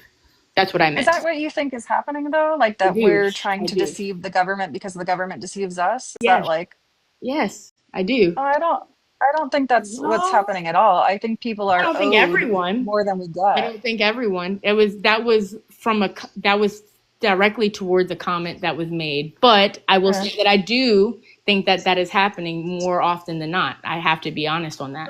so you don't think that people are out here just trying to live under a government that keeps like withholding the things that we need? No, I think that they are exactly what we were talking about. There are people who need these things. I'm confused. Wonder, hang on, Wonder. I'm confused because on one hand you're saying, yeah, I know the government shit, and it's like this is the government withholding shit that we know that they have is literally what we're talking about.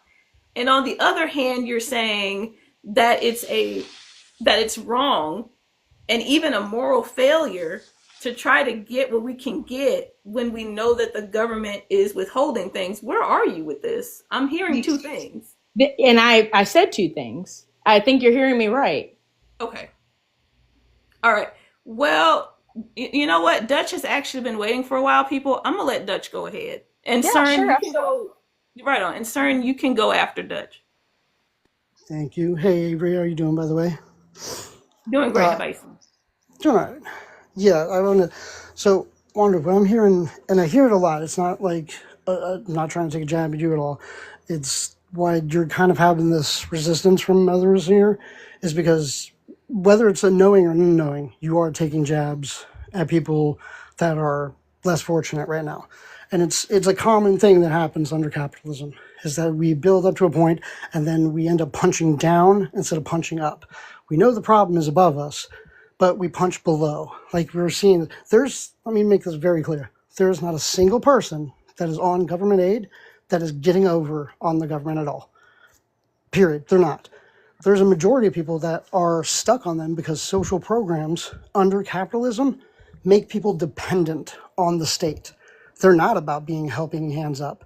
They are about holding them in place, giving them just enough to barely get by, and then they rely on people in middle class or so above to punch down and be like, well, I'm working to pay for your stuff. Like what you said you're paying, every year you pay probably $35 towards food stamps, but you pay $700 towards corporate welfare. So these kind of things, we're not worried about that. You're worried about the other thing. It's to make us so we're not paying attention to that. Because while we're like, hey, they should be doing this better, we're not worried about the fact that, 20 times more of your money goes to corporate subsidies than it does to actual assistance for other people. The biggest one is like there's people for Medicare that are literally stuck. They can't get jobs because that minimum of like if you get this much pay, then you're not eligible for them anymore. You can't afford to get a job and then make just enough because now you need your medical help. They need the health care. So if they're working, they can't afford both again. So there's people that literally have to stay unemployed just to be able to get the welfare or the health care that they need. It's a literal trap. It is like this. And when we sit here and say that any course at all, that someone is misusing it or this or that, it's flat out bullshit because nobody is misusing it and getting ahead. If anybody is misusing it, good, because they're still not getting ahead. Like it's the problem is that we are thinking that way and not worried about the government, what they do. They've got billions to send to proxy wars, to spend to fund genocide and shit like that. They can move that in an instant. But food stamps for people, that's all of a sudden locked down for some reason. And it's because we fight amongst each other for them. And And that's it. I do want to point out that Jean, I did see your hand up, and Brad did point out that you also wanted to go. I have since lost the order in which people wanted to go. but I do believe that I did say Dutch and then CERN because I know CERN's been waiting. So we're gonna do CERN, Gene, if Gene is available, and then we're gonna do people. CERN, please go next. Okay, so I I don't really remember exactly what you said. It's like you said something about you all do or are or like whatever something. I'm so whenever someone searches a whatever, I have no idea what they're talking about. So what whatever do you think like applies to us? They went teacup real quick. Okay. And they also did say that they had to go, so if they suddenly drop, I don't blame them. Yeah, okay. But I think we can just focus more on the trying to get over on the government aspect, knowing that the government has the monopoly on violence, so we can just stick with that. Okay. I mean, if she's talking about getting over on the government, I'm like, I'll sign, I'll get over on the government every day if I could. I mean, it's like they take so much from us. Oh, there she's back. They take so much from us and give so little in return. I'll tell you a story from the 60s. I had a friend who was hitchhiking around Europe in the 60s. And the common wisdom, if you're an American, the common wisdom one is if you need help, you do not go to the American embassy. You either go to the Canadian embassy or the Soviet Union, the embassy of the Soviet Union. Because the American embassy overseas does not exist to help Americans. It exists to help American business. Everything America does in terms of policy is to help business. I mean, the US government overthrew the government of Guatemala so we can have cheap bananas. The government is a business. What? The government is a business. Yeah, America is a business. That's what's wrong with it. Government America isn't a business. Hey, the why government are you over is talking a me? business. I'm so sorry. I'm not trying to. I have to go here soon. I tell you what, instead of like doing a lot because people actually had to go. We're just but gonna I go want to come ahead. back though. Oh, huh? I have to go, but I want to come back though. I just need to eat dinner. Yeah, you can go ahead. I'm gonna go ahead and oh, this is doing weird stuff all of a sudden, everybody. I'm gonna go ahead and I'm gonna let you go, okay? And we're gonna keep talking.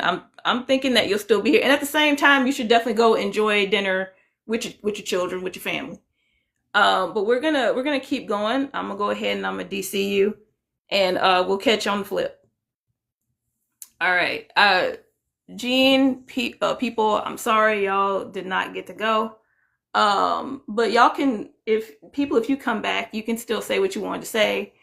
Gene,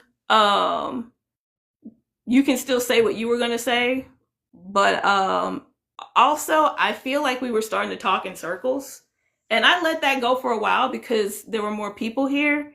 You went, yeah, okay, thank you, because like everybody has something they want to say, and I want to let people talk. And at the same time, when I said what I said, and she said that she is saying both of those things, I feel like that's the part where people on the internet, you're still here, okay. This is the part where people on the internet are not going to be able to convince somebody, right? We do have to acknowledge that we are all strangers, and we can say whatever we want to say. And it's you can't make a horse. You can lead a horse to water, but you can't make him drink, right? Okay, so yeah, we can't. I'll land the plane. Yeah, that's what you were saying. Yeah, go ahead. You're listening. We can't convince anyone of anything because you convince yourself. I mean, this is why I was a believer for so long, because I had convinced myself that what I believed was true. And then after more study, realized it was not. So I'm just here dispensing information about what this government has done and what the history shows. America is a business. It has always been a business. The original draft of the Declaration of Independence read life, liberty, and property. And if you look through American history, everything is about protecting property. The Constitution was written to protect white men with property. It was specifically a republic because they hated democracy. Right. The founders mostly hated democracy.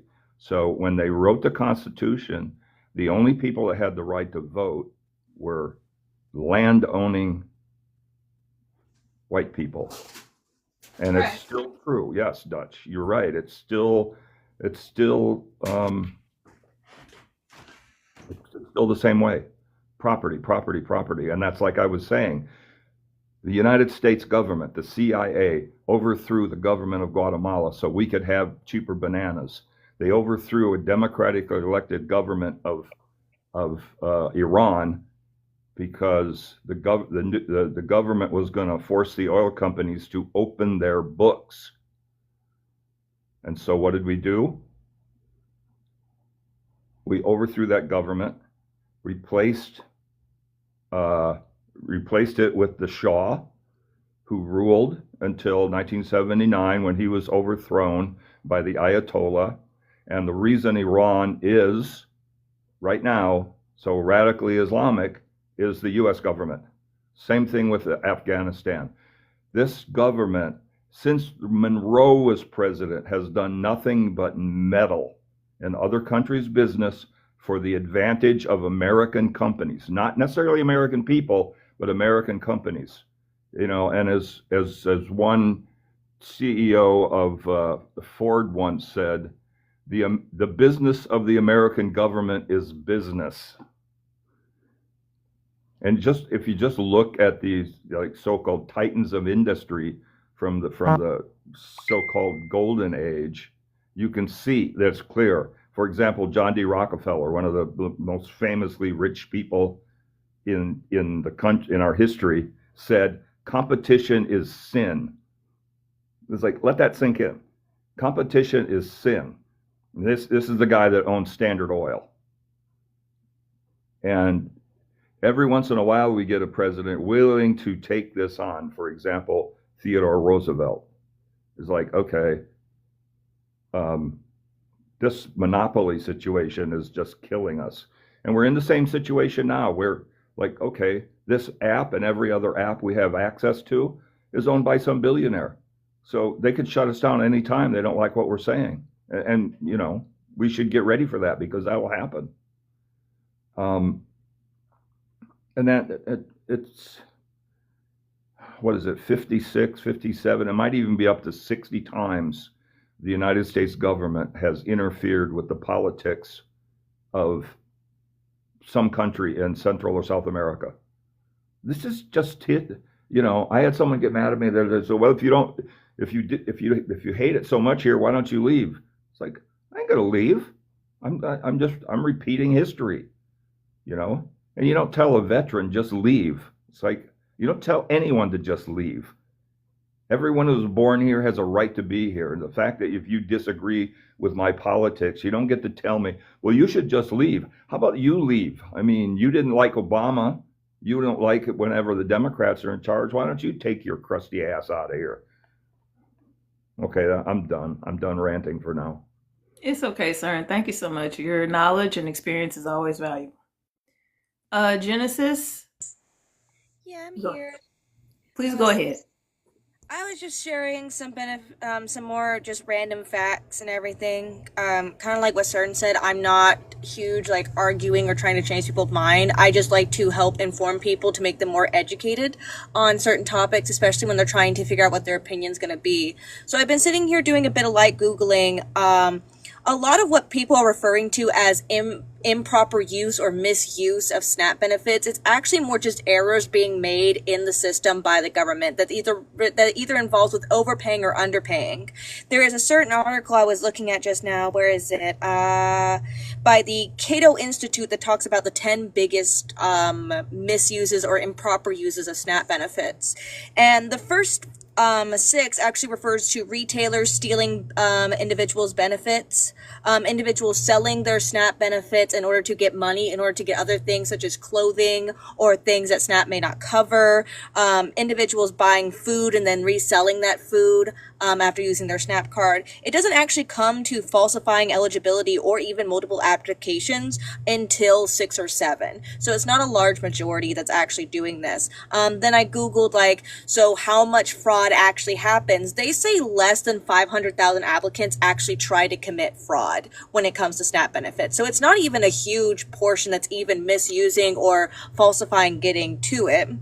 When Wonderlust was talking about their sister-in-law earlier, I did want to make a comment on the sister-in-law one. The father of her child is probably paying child support, whether it is government mandated child support or just mutual child support. She doesn't have to report that because that is income for her child, not individual income. And with her fiance, even if her fiance makes a lot of money, because they are not a married couple that is filing jointly, she is not obligated to include that as part of her income because it is not part of her income. So her sister isn't even getting one over on the system. She's obeying the system the way the system was created by including her benefits and her beneficiaries. She is not obligated to include any of that extra stuff. That is not what that looks into. What it looks into is your social security number, your income, and your household, which is any benefactors that you individually pay for. And that's how SNAP benefits actually works. And then I also looked, how long does the average American stay on SNAP benefits? Less than 2 years. Based on something that was posted by National Council of Aging.org, it shows that most Americans spend less than 3 years, the most being 5 years on SNAP benefits. So there is no one who's been on SNAP benefits for 10 plus years, or very rarely there's going to be anyone that's been on SNAP benefits for 10 plus years. And it is something that you are reviewed annually. So every single year you have to resubmit. You have to reapply for SNAP benefits. It's not something that happens automatically. It does come with a renewal period that you have to reapply for and show that you still need these benefits. So you're still having to prove to them. And then, again, to repeat for individuals who are talking about, oh, well, our taxes, only 1.5% of federal spending actually goes to SNAP benefits, which means only 1.5% of our taxes actually go to SNAP benefits. And even then, out of that 1.5%, only 93.5% of that actually goes to SNAP. The other 6.5 goes to other factors that either support SNAP or create other things such as Section 8 housing and whatnot. So it's not even a large percentage of your taxes actually going to that. So I looked up, what does a large part of American tax dollars go? It actually goes to the defense budget. Not really social programs. Over 87.6% of U.S. tax dollars are put towards the defense budget. The rest, which is about 13 or 12 or so percent, are then sprinkled about in different social programs, different parts of the government, and things like that. So that's just some information I wanted to share so individuals can make a better educated decision or opinion on this topic. And oh yeah, that's another thing I want to bring up, Lord Panda. Thank you so much. The average American gets $127 on their EBT cards. That is an average. That is across the 41.7 million people as of 2023 that are on SNAP and everything. So the average American gets about $127. It can be more, it can be less because it is based on the individual income. So let's say that someone who makes 30K is like, oh, I'm on SNAP. Their SNAP might only be $30, everything, which is still $30 that they need for X, Y, or Z and everything. So that's just some more information I wanted to give so that way people can make a better educated stance. All right, CERN, I'm going to go before you go. Okay. So, and I also don't really, I'm very concerned about the language that's being used in the chat right now. I'm seeing the word enemy, and somebody said something about being attacked, and somebody using condescending language and stuff. So I want to go back to what was said the first thing I saw about the person saying, I'm not your enemy and whatnot. Don't villainize yourself because nobody said anything about being an enemy. And also, I want to talk about accountability, right? Because you holding your neighbor accountable, okay, fine, but like it it's more important for us to hold the government accountable. That's why we have to have, like, that's why a general strike is basically necessary at this point. Because there's only so much we can do to hold the government accountable and acknowledge that there is power in numbers. Numbers is what we need to hold the government accountable. And it's not even that big a number. But it's like the hyperfixation on being treated like an enemy and holding your neighbor accountable before you hold the government accountable, which is what is really fucking us over. That's what I'm disturbed by. And I don't know if that person is still here, like, and I don't, far be it they went to go have like, this person did say quite a few times that they need to go have dinner, which is why I disconnected them, because I feel like we were in our talking in circles. We were also starting to do the long goodbye thing, and I am just like, I live in long goodbye land. No, you just need to leave. And she's still here. Okay. So, and I saw like proving I don't have to meet somebody else's standards and I don't have to prove myself. It's like, what the fuck is going on? Like, you don't have to meet somebody else's standards and you don't have to prove yourself, but yet you want to hold people accountable, which requires having a standard. It's like, what? I feel like this lady is like Tomcat, where it's people who talk in circles and constant contradictions, but it's like, what the fuck is even your point? Do you have morals and values or do you not?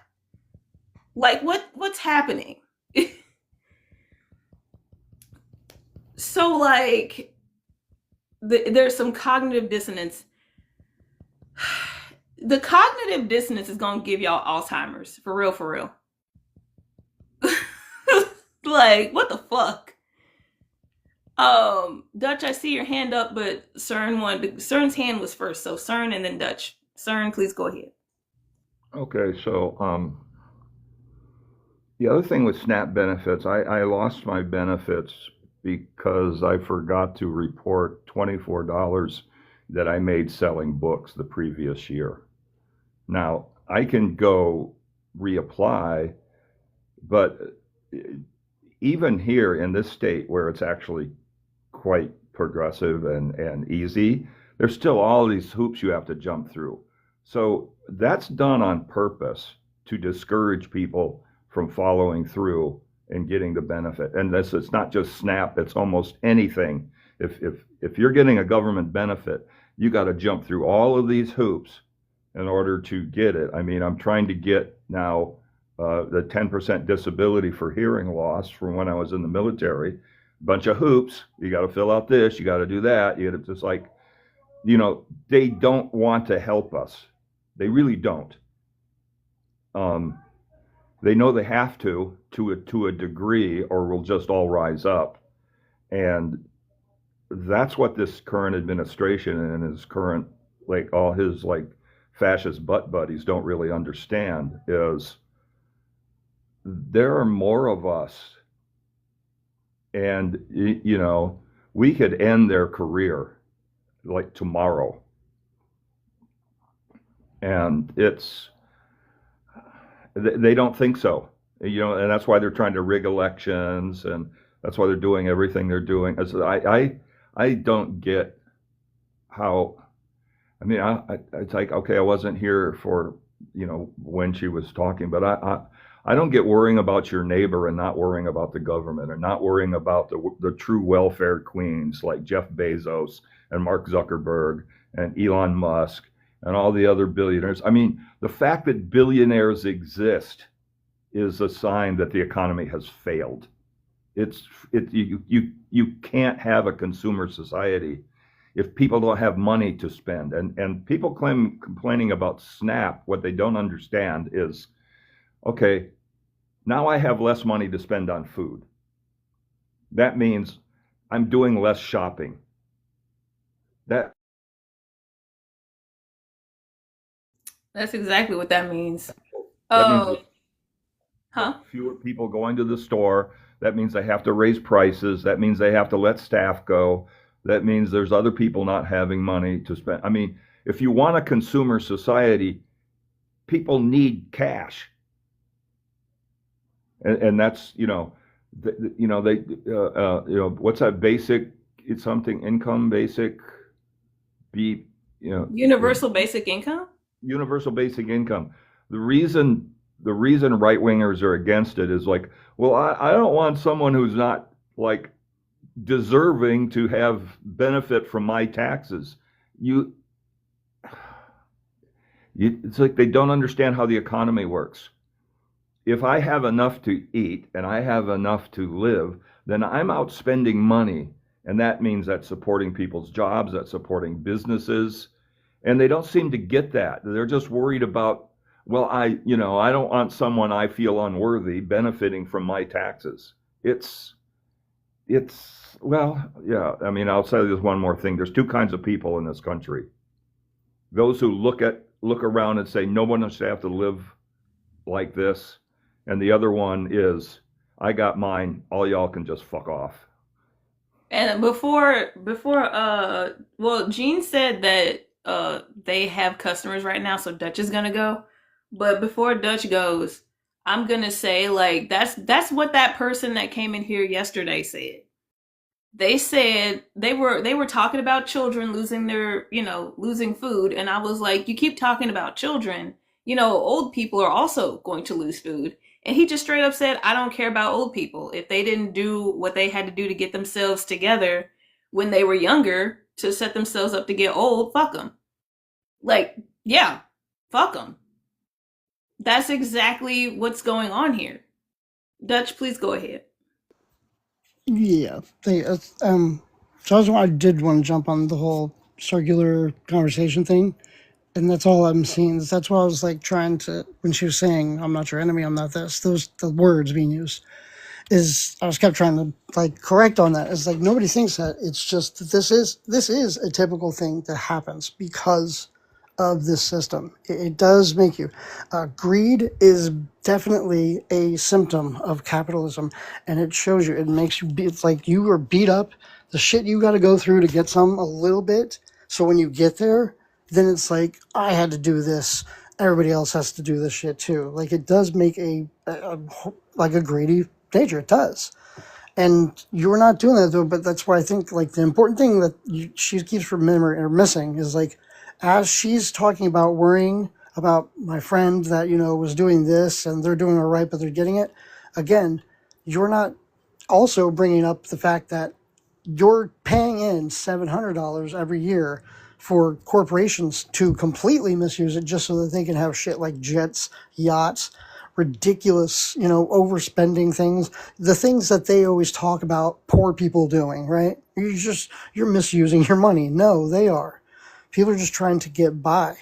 And like, you're not the enemy, but your language is attacking everyone below you. It's punching down, and I see it like all the time. It is part of this mentality that you're not even trying to be like an enemy. You're not trying to punch down, but you're absolutely doing it by worrying about like, well, people should have to be accountable for this kind of shit. Whenever we're talking about any of the things you're talking about lower class people have to do this. You're not worried about the fact that it's above us or just doing whatever with our money and taking and screwing us all over. Dutch, I'm gonna put an asterisk on you real quick. Sure. The way I heard it, she was saying both. And it's strange to me to punch up and punch down at the same time. It's like that. I think this is what the term pick a struggle is actually for. Like, but it wasn't punching up. Like that was the problem. Is it was like when you bring it up, somebody had to bring it up, And then Okay. she'd be like, "Hey, yeah, well, yeah, I know they're doing it too." Like it's like a second thing. Like, yeah, I know they're doing it, but you're not talking about them. You're only talking about the punching down thing. Okay. So, and that's part of the distraction. Is like, yeah, we all know that they're the problem, but let's really give it to the poor people as the issue when that's not what it is. You know what I mean? I feel that. Um, Genesis, please go next, and then CERN's gonna go next. One moment, still busy. All right, CERN, please go ahead. So kind of like going off of what Dutch was saying, part of the problem in the United States is um, back in beginning in the 1880s, maybe even as early as 1870s, we started seeing like socialism becoming more popular. And they had, there was a socialist candidate who ran for president, got something like 30% of the vote. And this scared the shit out of them. So what we see around that time is this concerted effort to promote certain ideals, like the idea of the rugged individual and the idea of like pulling yourself up by your bootstraps. So the interesting thing about that is it was meant as a like mockery because it's something you can't do. So people nowadays completely misuse that phrase because it's meant as mockery because you literally can't pull your feet up by pulling on your shoes, right? So it's just like, okay, people are really ridiculous that way. So there's this big push to like promote the individual. I also think that's why they promote home ownership, is because if you own a home, you're tied to the banking system for 30, 40, 50 years, and you're atomized. I mean, it's like I have like no allies around where I'm living, right? I live in senior housing. I'm sure most of my neighbors are friggin' Trumpers. Um, and so what this like accumulates to in the United States is everyone thinks they're going to become a billionaire. I mean, what's the phrase? Americans are like temporarily embarrassed millionaires. No, you're not. You're a worker with Stockholm syndrome. You think that somehow if you just be a good boy or a good girl and do what you're supposed to do and pay your taxes and clock in and yada yada yada, that you're eventually going to crawl out of poverty. You're not. But you'll see people, well, look at this individual who did this and that individual. Yes, there's always outliers. There's always people that like somehow break through the system and make it. It's mostly because of luck. And that's what they don't want to acknowledge. They just got lucky, right? And I was no different. I took like tremendous chances trying to get ahead in my life. They failed. Okay, fine. It's like someone was criticizing me for being poor. It's like, dude, I'm poor because I took chances. Can you say the same? Probably not. The American dream is the biggest grift of our time, for real, for real. Oh, For we're done. real. I'm sorry. So real quick, Søren, the phrase you were talking for, the John Steinbeck quote, it's that socialism was never taken in America because the proletariat doesn't identify with the working class, but instead as temporarily embarrassed millionaires. Okay. And who was that? It's a John Steinbeck quote. Steinbeck. Okay, thanks. Okay. I want to welcome Piper to the panel. How you doing, Piper? Trying real hard not to melt down. Fair My enough. computer, the second one this year, just croaked. Oh no. And it's not through anything I do, right? It's because I live in an apartment complex that no matter how much they spray or how little food is actually in my apartment, they can live off the mold in the walls. But they like computers because they're warm. Oh, Yeah. Piper, I So am that's so what killed sorry. my computer. And even if it was something that's fixable, I'm not going to take this in someplace. when something may run out of it and say, please fix it. I'm very sorry to hear that, Piper. You're welcome to stay up here. This is safe space for The you, okay? agoraphobia is real hard to handle when the only way you can look outside is the phone. For sure.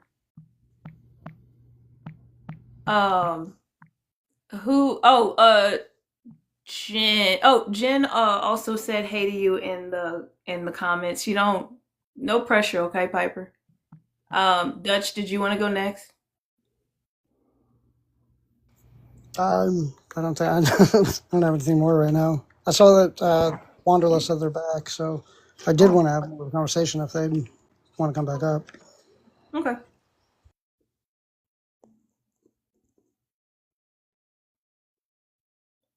So since we have 5 guests, we are going to use the hand raising system. Piper, you're welcome to just hang back and just be in space. Didn't want to be in my house by myself. For sure, for sure. Wonder, please go ahead. I just joined back like I said I would. Yeah, for sure. You're good. I feel like it's a good space, so yeah, that's why I came back. I know. Yeah, I might hear my kiddo in the background, but we're done eating dinner. He's just chilling with me, so. Okay. Dutch, you said you had some stuff you wanted to say. I mean, I want to talk to them. I don't know if they were you listening at all? I did hear what you said beforehand. Okay. I'm not going to disagree or agree with you. I know that seems like some people would say that's like a bitch made move, but I just appreciate people for their thoughts. If you'd like to just reestablish what you said, I can tell you how I feel, but I don't think I will disagree or agree. No worries, yeah.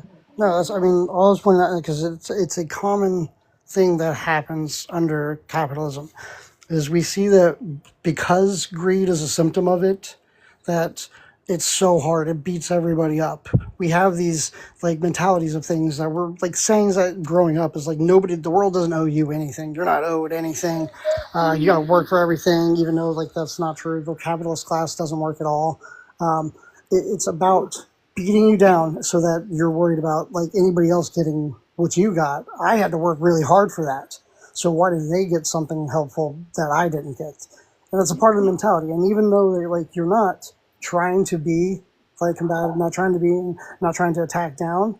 Yeah. A lot of what you're saying is it's just punching down, because instead No, of talking I about, have to disagree on that. yeah, I have to disagree because someone had said something about holding somebody accountable, and that did make me think, because I am I would say I'm a believer because I believe in my beliefs. I'm a believer of not enabling and not judging. I believe in supporting. So I do believe in judgment. Judgment. who are you Using my supporting? judgment on what Hold on. Okay. Well, if I'm not able to finish, that's cool too. Hang on, everybody, hang on a second, because a lot was happening right there. There were 2 people trying to talk, and there was a child in the background. So, like I said, we are going to use the hand raising system. That is what the chat is for. Wonder was still talking. Y'all let Wonder finish. If I might, and then I'll let you guys go. I have no problem with that. I believe in supporting, not enabling, not judging. Using judgment maybe, or using your own enabled sources maybe, but not either of the prefixes from the both. And so what I'm saying is, and I don't want to go too deep into it because I don't think that you guys understand what I'm saying, and that's cool, but I'm going to still be who I am. You asked me what, Dutch? Hang on a second. Before we get into that, I don't like that preference. That's okay. Can we not make assumptions about what people do and don't understand and just get to the point? So my understanding is only my understanding, though. Can we not Avery. make I'm asking you, can we not make assumptions about what people do and don't understand and just make our point? That's what I'm Would asking. you be able to help me figure out that based off of anything else from my own understanding of a conversation? And that's an actual question because I No, would love to no, do that. I'm asking you a yes or no question. If you have something that you want to say, can you just go ahead and say it and not make Yeah, yourself? I can. Hold on, can I say this? Thank you. Can I clear that one? That the answer to that question is yes. Thank you. Yes, Judge, yes, please ma'am. go Well, ahead. Oh, yes, sir. I Yes, just sir. want to. I just no. The only thing I want to say is like a lot of it is as like again, it's I don't think she's even doing a lot of the things where she's like What the consciously fuck? trying to be weird. I think she's asking like certain questions but it's the words being used that are assumptive. They do sound like you're trying to assume something of it. That's kind of what I was talking about before. It's like you're not doing it intentionally, but a lot of what you do say, the comments that you were making, do come across as they were like condescending and tacking towards a punching down type thing. That's what I was saying. I don't Would think you're you be doing it able to give intentionally. me an example? And this is for me to learn. I got you. No, that's so like when you talked about your friend who's like they're doing pretty well actually now and everything. My So but they're sister-in-law. still using this. What was that? My sister-in-law. Yeah, but I didn't. I forgot who it was. I thought it was your friend. My bad. No, but it's like so you're worried about like how they were starting to do better now, but they were still getting some of this aid or so like that, and that's kind of misusing it and taking advantage of it or so. But that's not like you're not bringing up anything above. It's the companies that are really abusing the system that are taking way more from all of us. It's when it's brought to your attention, you're like, yeah, I know they're the problem, and that's kind of part of it. Is we all do that. We're like, yeah, we know they're the problem, so we don't talk about them. But that's the problem. When we don't talk about them, this is what we're worried about. So everybody's punching down, talking about the problems of being accountable for people below them, when we should be talking about the people above that are the problem. Stop worrying about people's pockets that are like at your level or below. Worry Okay, about hear what me you're out. feeling above. I feel that, and I know I'm gonna still say that I'm not worried about my sister-in-law's pockets because I love. I mean, if I need something, she's gonna give me something. And if she needs something, I'm not worried about that. What you just said is very important to me in this conversation about how you worry about people below rather than worrying about the people above that are making the decisions. So I'd like to talk about that for a I'm second. gonna kick. I'm sorry, y'all. Hang on just a second. There's this person that keeps calling me, and when somebody makes a call, I can't hear y'all. The thing snaps out, and this motherfucker ain't even got nothing to talk about. Do So you I might figure out a way to have an iPhone, Avery? block him or something without having to move. Wait, do you have an iPhone, Avery? Could y'all hear me? We can Yes, hear you. yes. I don't think you Okay. can hear us. And also, Do you my have an do not iPhone? disturb is not working. I don't know what's up with You that. have iPhone? Yeah. Do you have an iPhone? No, it's an Android. It's a Well, Samsung. I don't You think should that have it. the Samsung have Do Not Disturb. Yeah, they should Yeah, have something. yeah, it does. And it's like I have do not disturb on, and I'm very intentional when I have a live stream. Hey, grief. And I don't understand why it's not working. I They really changed don't. And it. I do apologize for interrupting. Oh, yeah. But They changed it in if the my last one. screen does some shit, everybody stop talking. If my screen does some shit, it's because I have chucked my phone across the room. Y'all please continue while I figure this situation out. I've practiced on this, not from what you were saying, because I feel that like something may happen, but I've practiced on trying to like pinpoint a thought.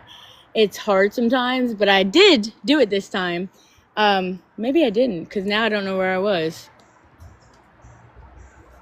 I really did I try. really have to ask, what exactly is being enabled?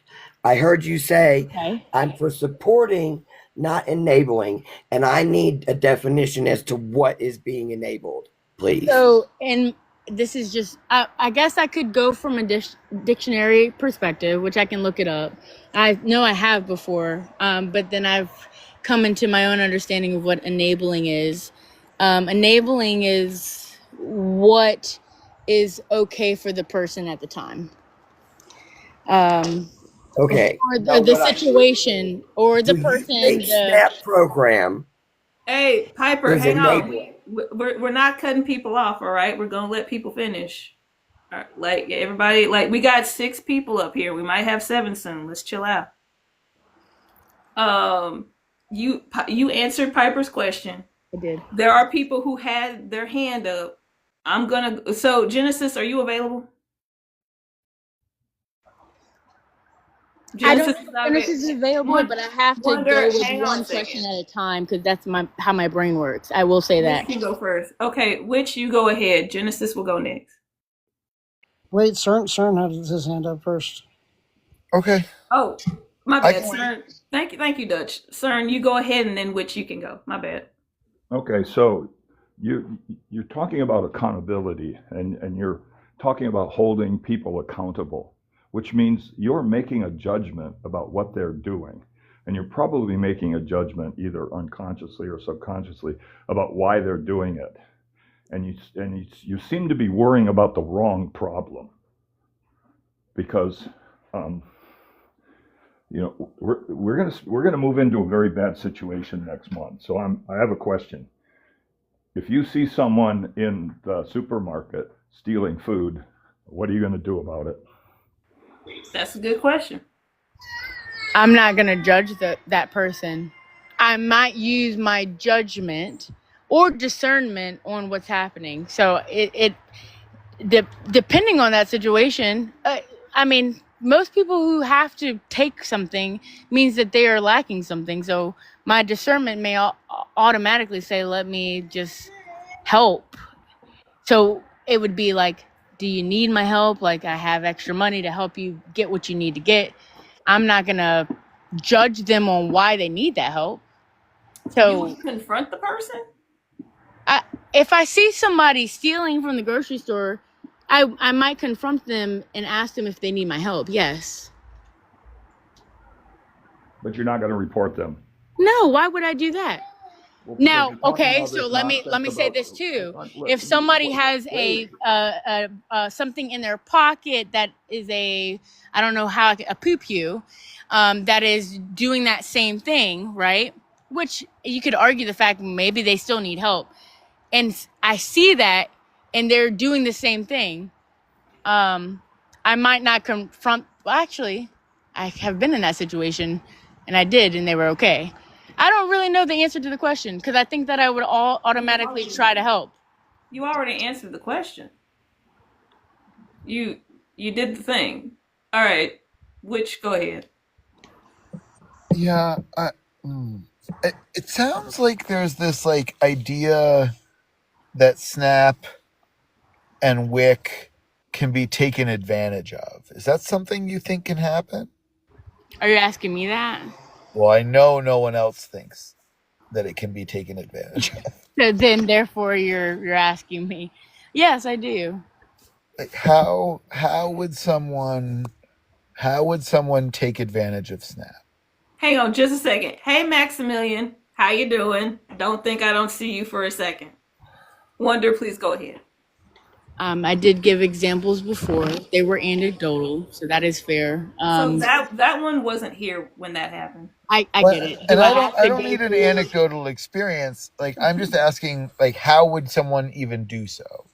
Would like buying alcohol with their EBT, would that You count? can't buy alcohol with EBT. Now, hold on. If you know what EBT is, you know that is not something you could do. Just like you can't Well, so buy this is why McDonald's I'm and use it. questioning it, right? Because Well, for then why are you me, questioning? I feel like you're Wonder disingenuous. what we're not gonna do. What we're not gonna do is that. We're What are not we doing not that. going to do? I have to call people out for a disingenuous comment. No, you answered the Everyone question. who has So been you're part of gonna Snap knows that you can't go to the ABC store. let him sure. let that one go. That one, go ahead. Piper, please don't. Not right now. That one, please go ahead.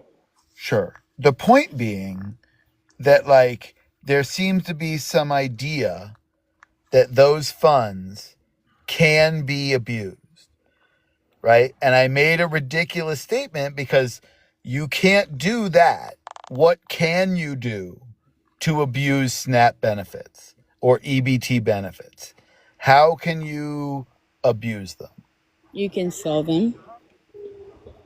That's For one. money that you need? That's abusing them? That seems like getting your money's worth, right? Snap benefits put more money. It's like it's like $1.50 per every dollar of Snap back into the economy. Everyone that's here, if I could just put this out there, and I know Avery, you maybe know that there are people who are not like that are not good people. Could I just put that out there? I would really appreciate it if you did not do that. Well, I have Like, to because we've talked about this earlier. Don't make assumptions about what people do or don't know. Just that make is your correct. point. That not all people are the same. Therefore, an assumption would be of one type of people, right? Wonder, I'm asking you directly to stop doing that. Please stop doing that. That's the end of it.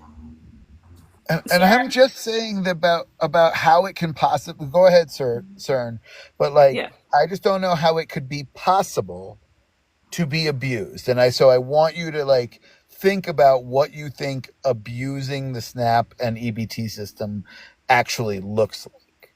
I've been told that's not appropriate. So She said selling the food stamps. No, that's not what she's saying. That's not what she's saying, Wander. She's saying you're making assumptions about other people. That's not what I'm doing. And I wish that you would just hear me. And why are you cutting me off? Okay. You said there are bad people, so blah, blah, blah, blah, blah, blah, blah.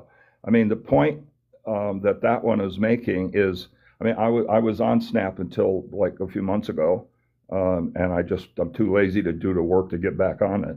But it's almost impossible to abuse that. You get a card, and the only way you can get anything out of that card is to use that card to buy food, and you can't even buy prepared food.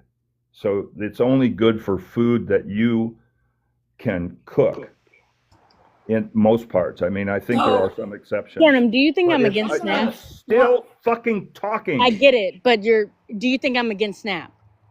I don't know what you are. Stop cutting off our older folks. Well, CERN, go ahead. Just don't cut off anyone. It's just the fact my age doesn't have anything to do with it. Just stop cutting off people. I don't know what your deal is.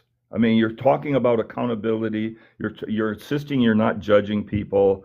You're worried about some this minutia of alleged abuse, and I don't even get what your deal is. I mean, the companies that get okay, so I get my SNAP benefits and I go to Kroger and I buy food. Do you know how much Kroger abuses the system? Do you have any idea? And that's just one example.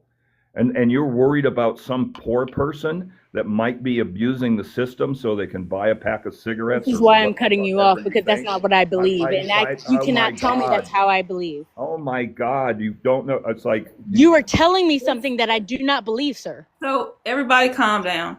Wonder, what do you believe? Let's just cut to the chase. I do not believe that people who need SNAP should not use SNAP. That's fucked up for you to say. You have not been listening to anything that I said. So this is where I get a little emotional about it. All right, stop. Everybody stops. Wonder, we're gonna go past that. Just tell us, because even I've pointed out a contradiction that you brought up. So and we talked about that. That's not a contradiction. I said it was both. You need to stop. Let me finish my sentence. You can see my face. You can see that I'm still talking. Okay. There's no excuse. With the others, you can't see. Well, you can see which, but you can see me. I don't need to see you to feel you, is what I'm saying. What the fuck? Feel what you're saying is Dutch, I feel like I've done a lot for you today. You are the one who wanted this person back up here. You are the one. If you guys would like me to drop, I can. I thought it was a good conversation. Dutch is going to talk to you right now. Because everybody else, just mute up, take a drink of water. Dutch wanted to talk. Dutch, talk. All right. Yeah, it's on both sides. There is a lot of not making assumptions, hearing something said, and it does come to a lot of what they're getting upset about, though, is because there's things that you're saying that are coming across in a way that you're not intentionally probably saying at all. And then you're getting upset because they're taking things the wrong way, too. So it has become a mess. But that, like, do you know that to sell, if you can even find someone to sell your food stamps to, it's about a quarter to every dollar. So if you get $100 on that card, you can get $25 cash for it. That's it. That's all you're going to get. You don't get, that's not like, the rest of your card then. you only have $25 now. So they're not. It's not like somebody sells it and you get ahead by doing that. People that have to sell them, pipe rate's 50 cents now. That's much better than a lot of the places I've seen and found out about. So even that's half.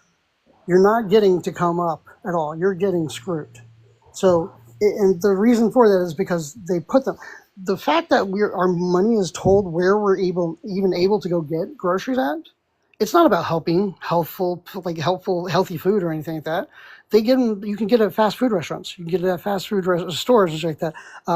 The grocery stores, you can't get hot made food already, but you can get cold stuff. But you can go get hot fast food, right?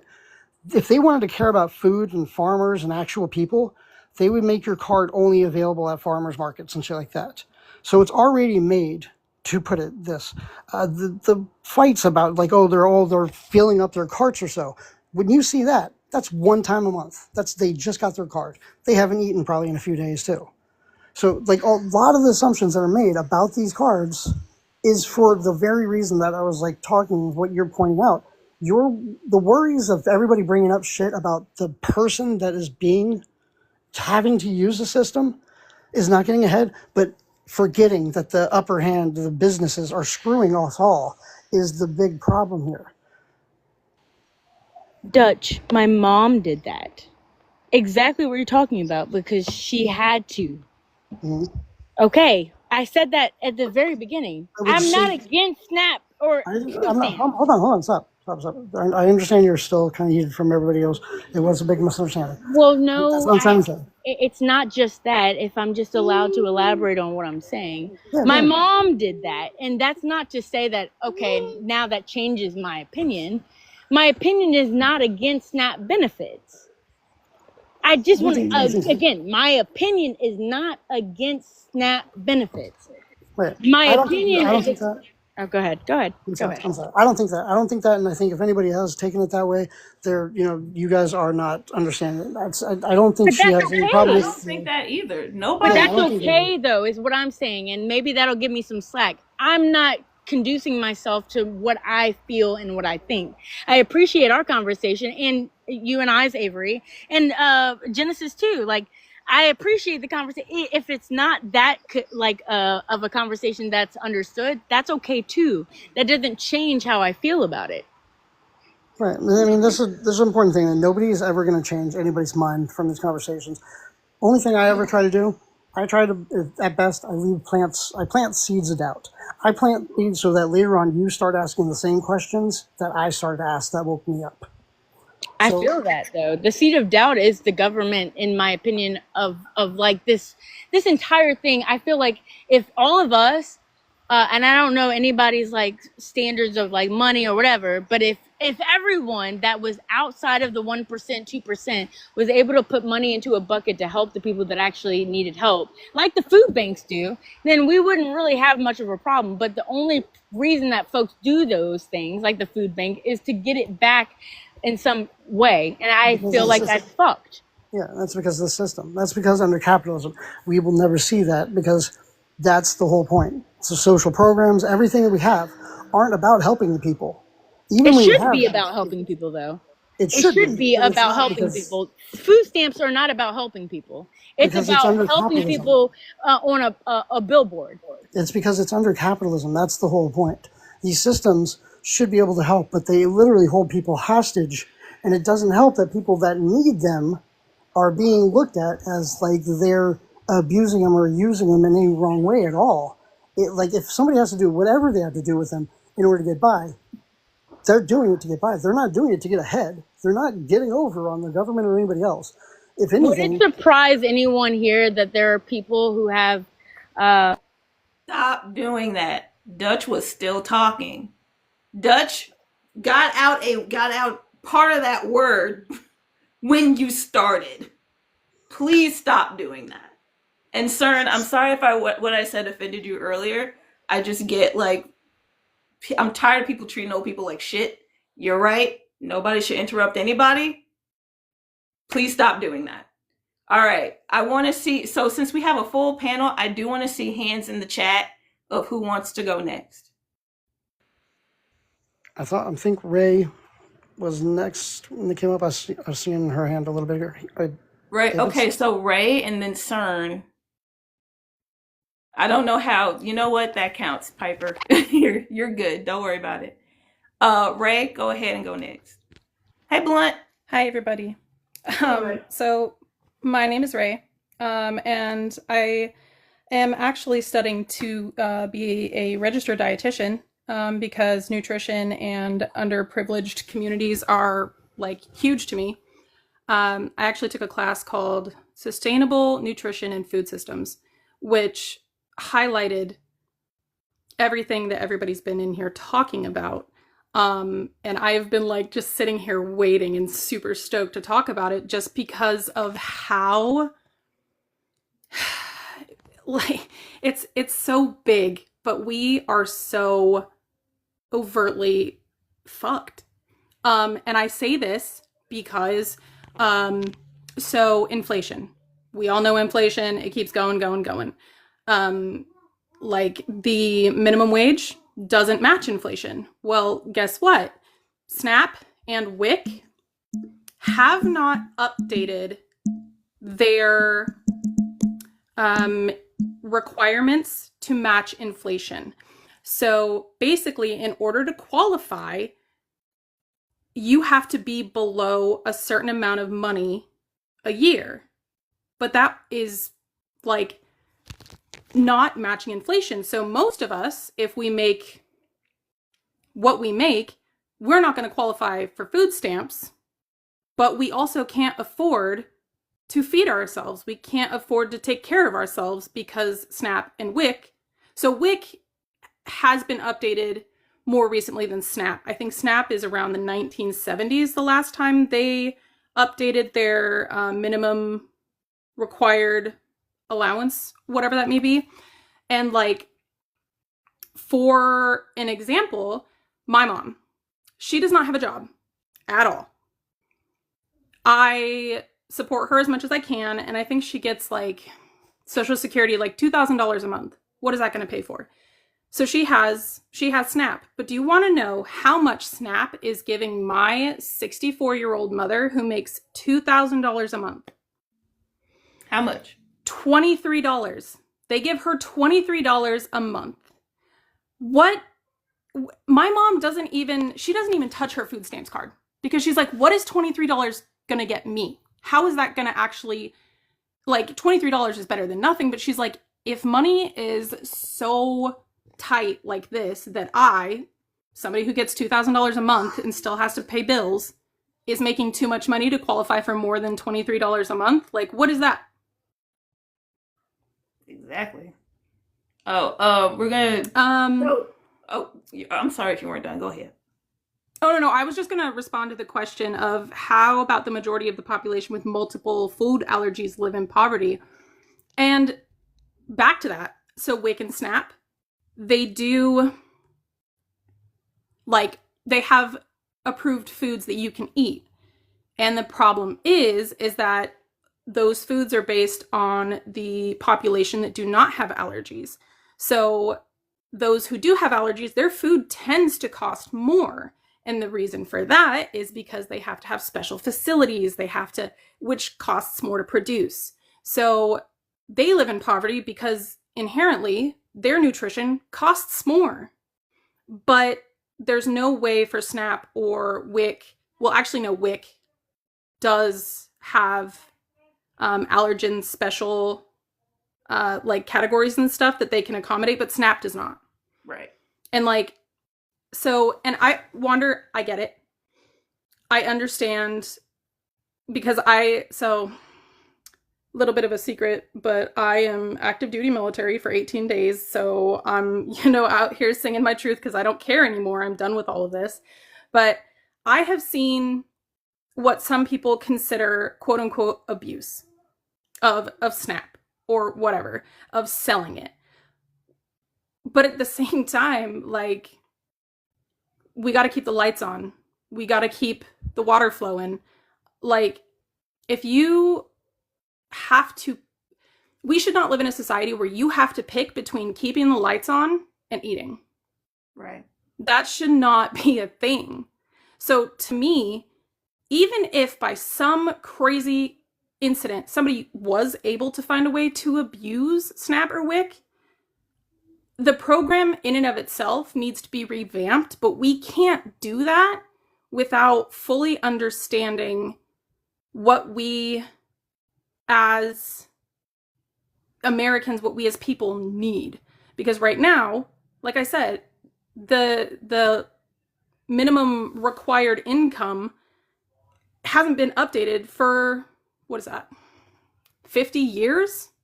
Yeah. So if that hasn't been updated for 50 years, think of everything else they're so behind on. But at the same time, when you get rid of SNAP and you get rid of WIC, those programs actually keep rural communities, rural grocery stores alive and able to function. Because without that, nobody's going to go to those stores. If nobody goes to those stores, that store can't afford to operate, and then it's gone. Right. And then all of a sudden, now there's a new food desert. Wait. Oh, so I'm going to put an asterisk on you right there, too. I do want to point out that Wander and Witch left. I see that. And, oh, wait, somebody's in the thing. So, I kind of feel like the live stream got really taken over by Wander, to be totally honest with you. I don't think there was any getting through to that person cause like it was all the back and forth for me, honestly. I do want people to go ahead and say what they were saying, but like for this, I feel like the second part of what you were getting into was more talking directly to her, and she's gone now. So if you're okay with it, we're gonna go ahead and move on to Genesis. Oh, that's totally fine. I just wanted to just say my piece, and even if she wasn't listening, there are other people listening, and just like Dutch said, maybe planting that seed of being like, oh wait, let me look into this, might actually help further these programs to where they need to be. And going forward, I'm gonna do a lot better about one person taking over the whole live stream, because it definitely turned into being about her, and that's not conducive to the topic, honestly. This is about spreading awareness about how the government has that money and they're choosing not to do it. And it turned into a whole thing being about her. And I let it go because honestly, we are still talking about SNAP. So we are still technically on topic. And like the more people kept going, the more it just turned into trying to appeal to her or tell her how she's wrong and blah, blah, blah. And really, we don't need that. What we need is solidarity. Can we all agree on that? Agree. Everyone should eat. Thank you. Everyone should have a home. Everyone should have health care. Period. In Genesis, I know you had stats that you wanted to share. Please do still share those stats. Are you ready?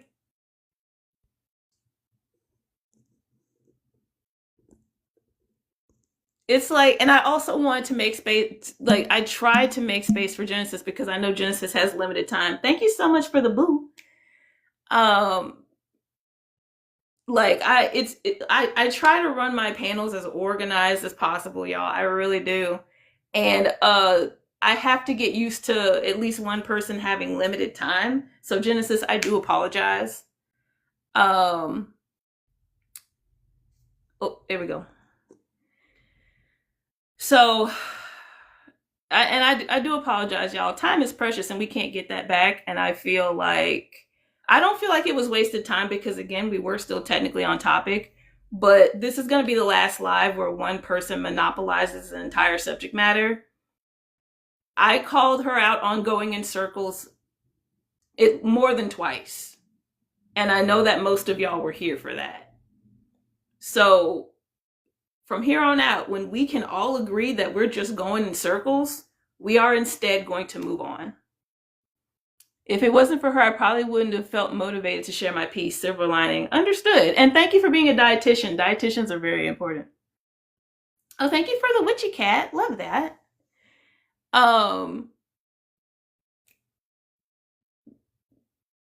Dutch, please go ahead. Yeah, that's what I was trying to say with like not it wouldn't be for her. Like the whole thing was like we should have just been able to use the conversation with her as a sounding piece because most of the times the majority of the conversations I have is not about the person I'm speaking to. It's about people that come through and listening, the other people in the panel or so. It's like about picking up and working on it. The same thing, using the soundboard of what she was saying. I didn't think I was going to get through to her because a lot of what she was saying was very deep and it was circular. So that's why I was saying it's like it definitely didn't. But like as Ray said, like yeah, it's like it brought in people hearing and wanting to add their piece to it and everything too. It's just that we have to. It's hard. Not all of us got here easily too. Like I know there's a lot of us that when I first got on this app, whew, man, I would get like if people didn't get my point about something right away. It was just straight anger. It's taken a lot to get me to the point where like I can calmly speak to people and realize that like all of us have to work on our own method. It's not we're not having these conversations to change their minds. We have these conversations so that people listening can see it. People start asking questions. For sure. Exactly. So CERN raised his hand. CERN, please go ahead. Before I got cut off by her, when I was talking about the Declaration of Independence, I wanted to get to the phrase that follows the life, liberty, and pursuit of happiness, where it says, to secure these ends, we institute government. The function of government is to provide for the citizens of that country. And this country doesn't do that. This country does just a minimum because they have like a revolt on their hand every generation. They do just the minimum, and we have one party that like pretends at being progressive, so they make kind of the right noises and support these programs to a point. But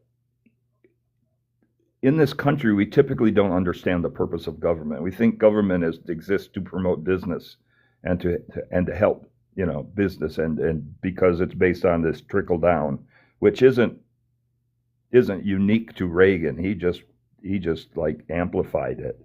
It's always been that way.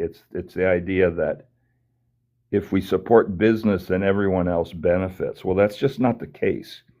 Government is here to serve us. That's why we pay taxes. That's why people in like Scandinavia and Western Europe don't mind paying high taxes because they benefit from it, and those economies are healthier. Now look at what's happening. SNAP benefits are getting cut off. The minimum wage is still like dismal. Why? Because the government believes its job is to protect its donors and the businesses and not help citizens. And you'll even hear people like on the bottom was like, well, the government's not here for a handout, and they're obsessed with this. If we give everyone a handout, they'll just become lazy. I mean, they have such a dismal view of humanity. And I'm like, I'm retired, and it's my income is dismal. It's dismal. It's like less than $2,000 a month, a lot less, right? And I'm now like breaking into my emergency stores to feed myself. But I don't do nothing. I paint, I write, I come on here and talk to people. It's just like this idea that just if you support people and let them, like, give them what they need, they're just going to be lazy and do nothing. Well, yeah, there's always going to be someone like that. But most of us are not. We want to do things because that's what humans are like. So we've been sold this whole bunch of rubbish about who we are, and it's a fall. And I blame two things: Christianity and capitalism. Oh, it's a fallen world, and it's just like we all have to struggle, and there's like we have no choice, and it's absurd. It's just absurd. And then they'll try to use evolution. Well, survival of the fittest. Well, no, you don't understand evolution at all. And I'm going to quote my favorite political thinker, and then I'll land this plane.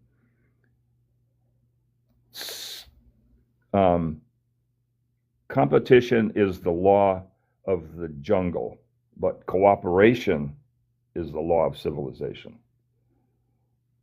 So, yeah, we want solidarity, and we've got to start figuring out how we can build that, because the powers that be, the 1% and 2%, they will grind us to powder if they get the chance. Okay, I've landed. All right. M, go next, please. You've been waiting the longest, honestly. Yeah, no, I just wanted to I was really interested of the way, sir, and you brought this up too, like the way she thought of government in terms of like who controls the government and makes all these decisions about SNAP and stuff. And I like the way she compared the people, like we the people are trying to scam or get one up on the government. Like that was I don't think she understands how economic and like political systems go together, you know, and how we have capitalism that's not wants everybody to be poor and has to have people who are poor. So she directs her anger at poor people instead of the capitalists. So I wanted to ask her like about the specifics of what she thought, but she left, so. Real talk. I think she just wanted to be attacked because she was the one talking about how I'm not an enemy. And like when I was telling her straight up, stop questioning people's level of intelligence, which is the long story short of what you're doing with the way that you're talking about what she said to me of like, maybe you understand that not all, that some people are evil. And I'm like, girl, don't make me reach across the screen. Who are you talking to like that? It's like, it's so wild because it's like, yeah, the way she was saying, oh, there are some bad people. It's like, yes, and those people are running our government. Like Right, if you want to it was also like what she said directly to me of like, maybe you understand that. And I'm like, huh? no, what did she say? She said something like, I feel you or something like that. I was like, oh, okay. She said, I told her, she was talking while, she started talking while I was talking. And I said, I am on the screen. I know you can see my mouth still moving, like I am still in the midst of a sentence. And she said, I don't have to see you to feel you. And I'm like, are you high? Hello? Hello? No, I cannot. And she also, what got me too, I just remembered something else she said. She was saying, she wasn't acknowledging that the government has the monopoly on violence. Like she was trying to make it seem like it's two equals having this, you know, well, we need to do right by the government so they do right by us. It's like, it doesn't work like that under capitalism. So I was just like, I wanted to talk to her about that, but oh well. Righteous said, it's probably wine o'clock. And I'm like, ooh. Waving hand. I see you. Okay, Piper and then Genesis. Okay, one of the biggest stumbling blocks, and while that person's voice sounded considerably younger than me, she has the attitude of a boomer. And what she fought not to say it, I saw her almost slip up several times, that being poor, in that person's opinion, is a character flaw. Right? There's something wrong with you if you cannot get a better job and do better in our society. It's your character. It's your problem. And that is definitely, some boomer screamed that in front of that person a lot. A lot, a lot. And they take no account for what people have gone through. Okay? Because, like, all right, I have twin male cousins, 6 months older than me. Okay? One is a general surgeon, and one is an eye surgeon.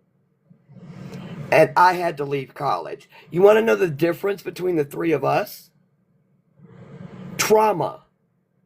They got a stepdad that got them a car, their own phone in their room, and checked their homework, and I got one that actively tried to end me. And I was the smartest of the three of us. So yeah, they make it into character, so nobody, including society, has to account for the trauma inflicted on children, and no one pays attention. I feel that. Genesis, please go next. And then after Genesis, that one.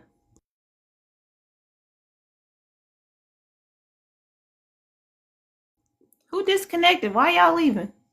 Uh-oh, I think Genesis has customers again. My friend left. Who left? I know M left. Oh, Ree, why'd you leave? Ray. Ray. Ray. All right, I made it. Okay, all right, we're gonna let Genesis talk. Genesis, please go ahead. Oh my gosh. I've been trying for so long, and every time there's a lonely conversation of a customer. All right. I was going to connect correct a little bit of something that Ray said. So the last time that the budget for SNAP benefits was officially updated was actually 2023. It wasn't a significant amount, but it was updated to a 3% increase, allowing families afford to have a new maximum of $975 on their EBT cards. So I just wanted to correct that one bit of information. Also, like, people really need to understand why SNAP benefits was started. SNAP benefits was started in 1939, and you can find the short history of SNAP benefits on the USDA website. fns.usda.gov. That gives you a lot of information on how SNAP benefits works, how the history of it works. Like, I really think that everyone should definitely go read that. Even if you think you know SNAP benefits, I'm even learning new things. Like, I didn't know that it started in 1939, and it started due to the fact that the American economy was so poor, not only due to the Great Depression, but also due to the funds that was being spent in World War II. That is why SNAP benefits was created. And it didn't even become a nationwide program, meaning that a lot more people were applicable until 1974, and now I have to go away again. Right, all right. Like, we're gonna save space because I feel like Genesis wasn't done. That one, and then Ray. Yeah, so we've had about 50 years of really successful support programs for farmers and families that need food. And I think the reason I was so insistent about what I was trying to like get across to them is that like I feel like they have to address that like that people who are using SNAP are not they're not mastermind criminals. And then like I wanted her to recognize what she like literally thought. And when she said that thing, she was like, Avery knows there are bad people. And I was like, but wait a second, like the bad people are the stealing the SNAP from everybody people. Yeah. Like when it comes to like fraud and audits, SNAP does pretty well. Now it's still a lot of money, right? I get it. It's a lot of money, but we're playing with anyway, right? Like how can you be mad at a letter billion, like if you're not looking at the full economy, right? Like people aren't stealing SNAP benefits at some high rate, right? Like it might be a few percent, but it's not like it's just bleeding it dry, right? And people need benefits, right? Otherwise there's starvation. SNAP benefits give $1.50 per dollar given, right? They help the economy an extra 50 cents. Yeah. So Genesis is gonna go while she has time, and then we're gonna get to Ray. Genesis, please go ahead. So the other things I wanted to add on to it, because we're talking about SNAP fraud, and here's the thing that a lot of people have to understand is that, again, you can find all this information I am reciting off of fns.usda.gov. That explains a lot of this stuff, so please definitely check it out. Only 1 in 20 applicants actually receive SNAP benefits. And I'm sure that doesn't look like a large number, but when you consider how many people apply to SNAP benefits every year, which from 2023 is between 600 and 700,000 people who are applying to SNAP benefits, only 1 out of 20 in that group will actually receive SNAP benefits. They are very, very much secure on that. When it comes to fraud, the biggest one of SNAP fraud is recipient fraud, which is not talking about people falsifying information or even multiple applications. corporations. It is people selling their SNAP benefits or their EBT cards in order to get money to pay for electricity bills. It says the top 3 reasons why an individual would sell your SNAP benefits is for utilities, clothing, and or gas. That is like one of the number one. Gas for vehicles is one of the number one reasons people will sell their SNAP benefits. After that is retailer fraud. Retailers are lying to people of SNAP benefits, charging them more, sometimes even double what the actual price is. So the retailers are actually taking more money off of EBT cards. So it's not even just individuals. There are corporations that are stealing from SNAP benefits, that are stealing from people, double charging them when they shouldn't. And then the last one is SNAP scams. Individuals who prank people or try to get people to give them their SNAP benefits by pretending to be SNAP officials in order to steal their information. This also applies to card skimmers and things like that. So it's not even that individuals who are actually on SNAP benefits are doing stealing. It is already criminal individuals who are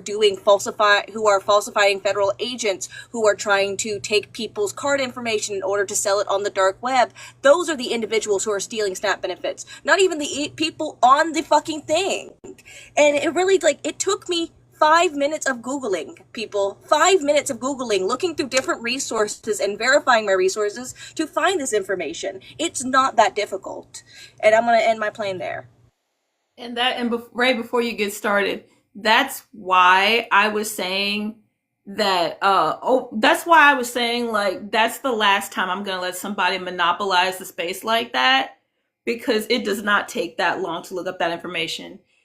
This is why I tell people this isn't about trying to appeal to people's sense of humanity, because by the time they get here, they've already decided that the people that they're working against are not human. Ray, please go ahead. Hello again, everybody. Okay, so Genesis, yes, Queen, love everything you said. Okay, because you're right, but I want to put my 2 cents out there. Okay, so due to this administration, I don't fully trust government websites as much as I used to. Now, luckily, it appears that the USDA is still, their website still is holding their facts to the chest, but I do want to just put this out there because thanks to this whole government shutdown shenanigans, okay, so the USDA is a section of the government. People who work for the government are held under a certain thing called the Hatch Act. And basically that just says that we're not allowed to be saying Republicans this, Democrats this. And I don't know if you noticed on the USDA website, but last I checked, which was 2 days ago, there was a big yellow banner that said the Democrats shut down this because they don't want mothers and children to eat, and it's the Democrats' fault, blah, blah, blah, blah, blah. Okay, so with that being said, again, more research. They are wanting to put Mr. Brainworms himself in charge of the USDA, as well as the Department of Education, but I guess we ain't gonna talk about that either. But my point is, you are so right that yes, all of those are facts, but it is super important to always just Google and double check, because the things that are happening to government websites right now, things that we used to trust as unbiased, as things that we could be like, this is the closest to fact that we can get, they're not. It just takes the wrong person to Wikipedia that page. And so, yes, everything you said, beautiful, stunning, and I love it. And you are so right. But okay, that was just my little piece right there.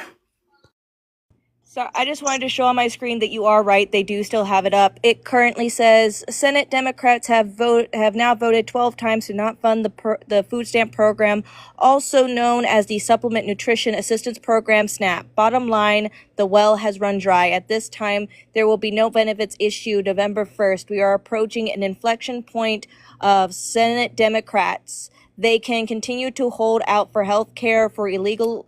Oh, my God. Illegal... Whoa! The hate speech. And gender mutilation procedures, or reopen the government so mothers and babies and the most vulnerable among us can receive critical nutritional assistance. Why are there people in it? Which is That was wild. They're That's blaming wild. trans people? They're This is blaming right here. trans people. and Mr. gender Johnson just mutilation did. procedures. This is what I was talking about. Yeah, What that's is word for that? What does that have to do with SNAP? What does that have to do with the U.S. Department of Agriculture? Oh my God. it's word for word what Mike Johnson just said in public. I don't. I didn't. I'm. I'm just too shocked right now. I can't bring myself to give a shit about Mike Johnson in this moment.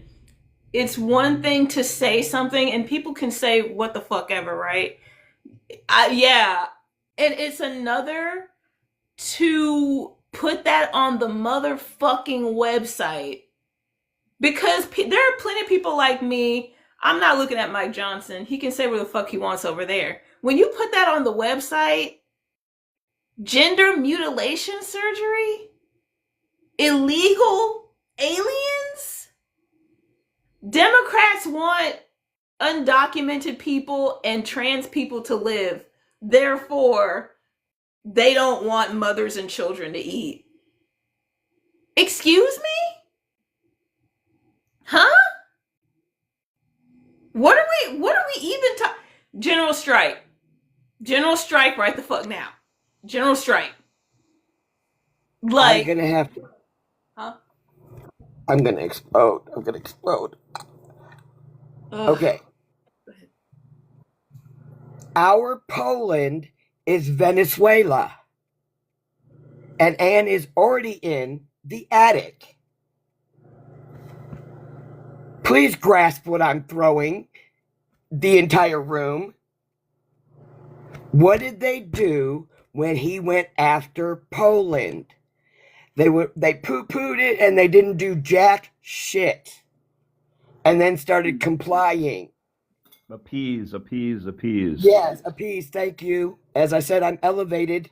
So, Venezuela is our Poland, and Anne is in the attic.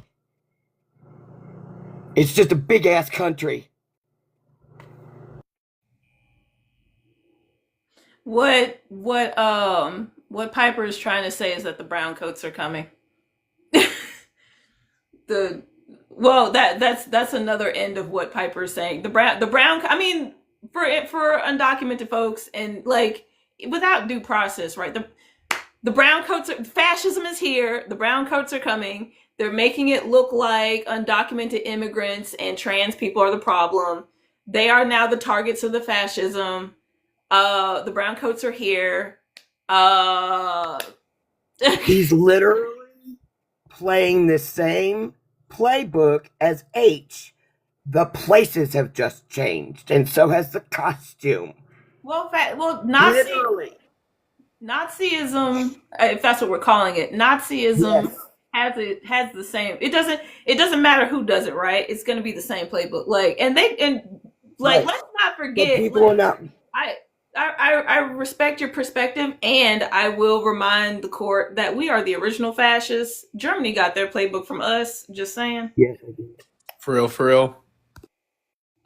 They got their book from how the colonizers genocided the indigenous people. So give us our flowers. We are the original genocidal maniacs. 2025. Make a point to that if I How can. they kept If I may. enslaved people in line was studied as well.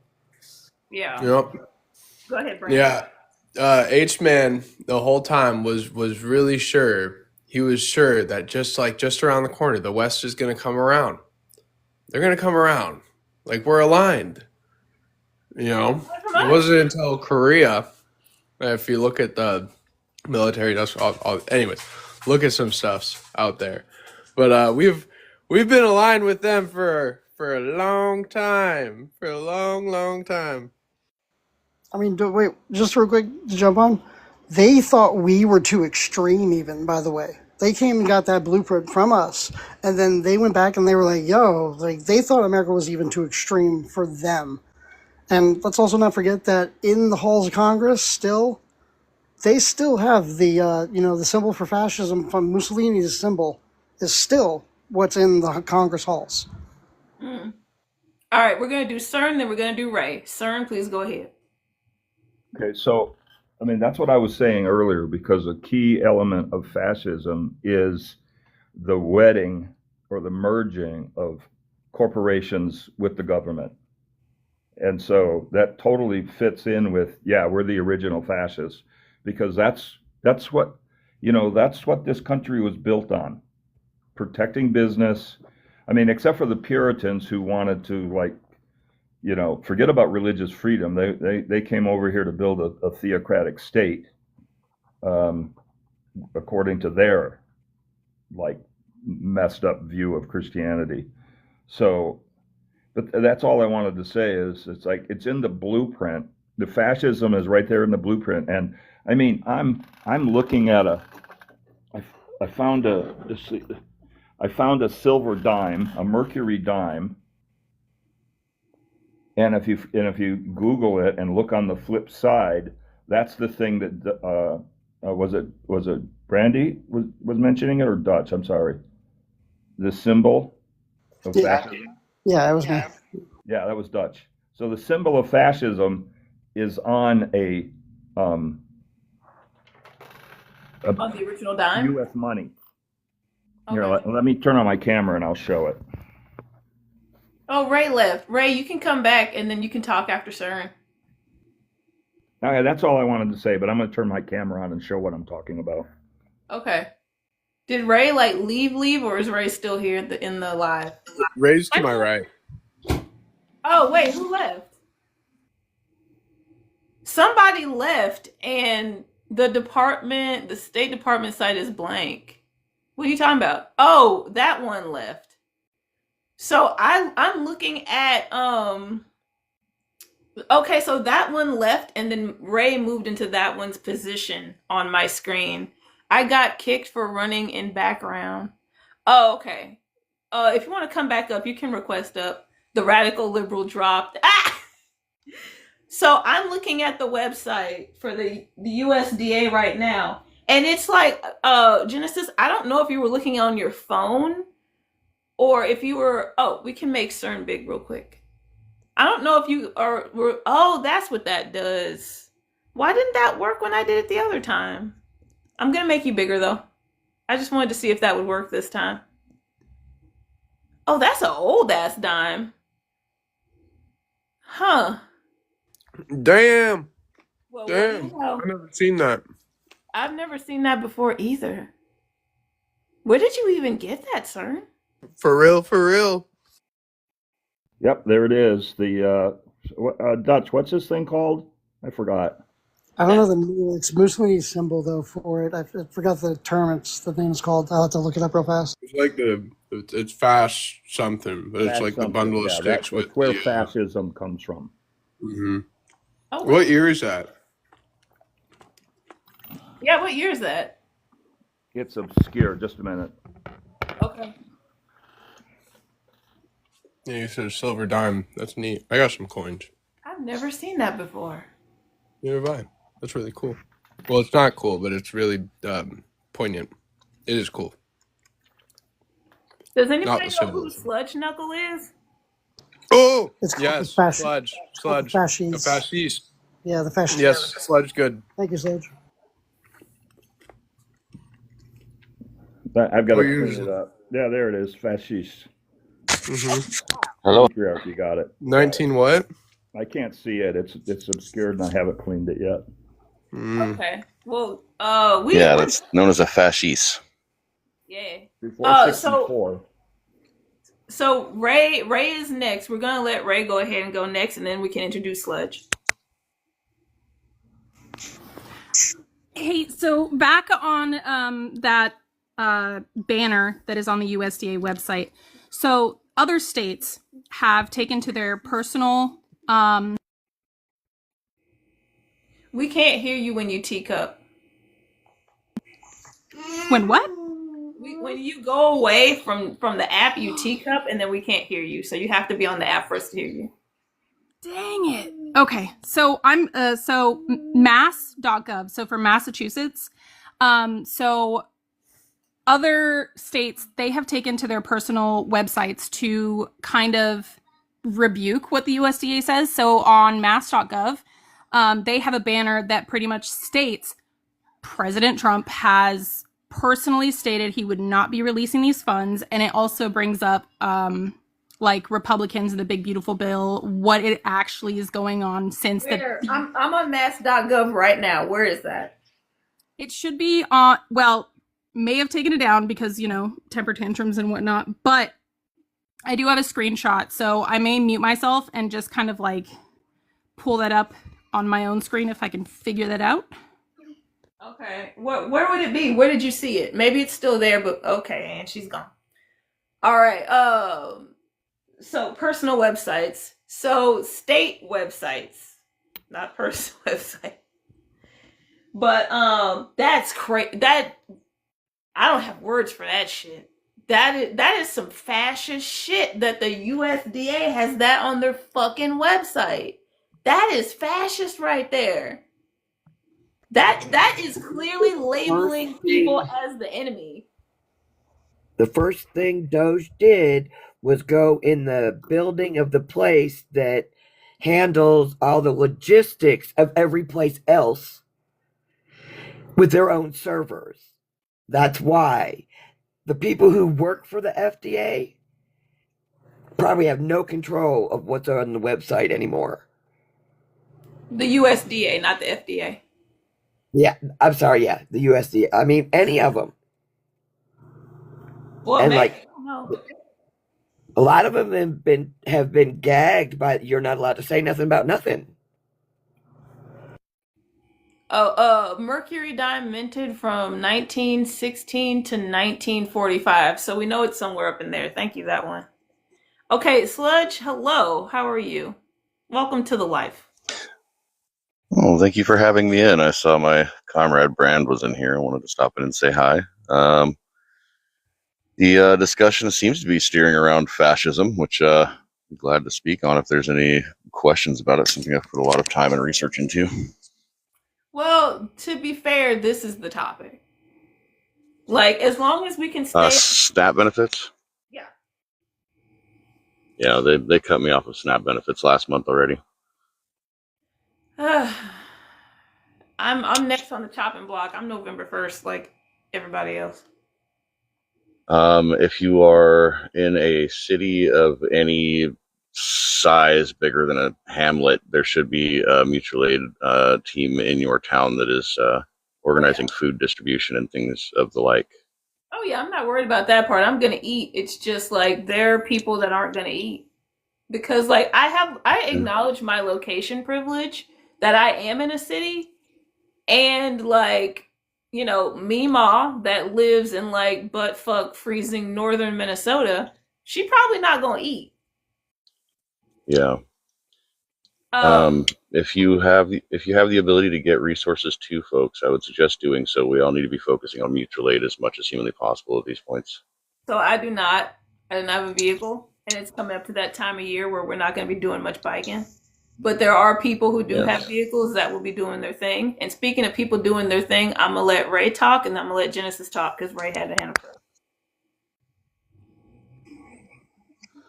All right, so I have it pulled up. So on mass.gov, if it's on the health and social services, the food and cash assistance, it specifically says President Trump is currently choosing to not issue November SNAP benefits that help you and many families put food on the table.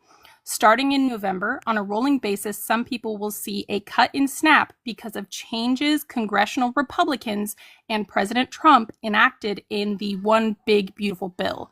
Learn more and check back for updates at mass.gov. So at least Massachusetts, I'm sure other places are doing it, are, putting the real out there.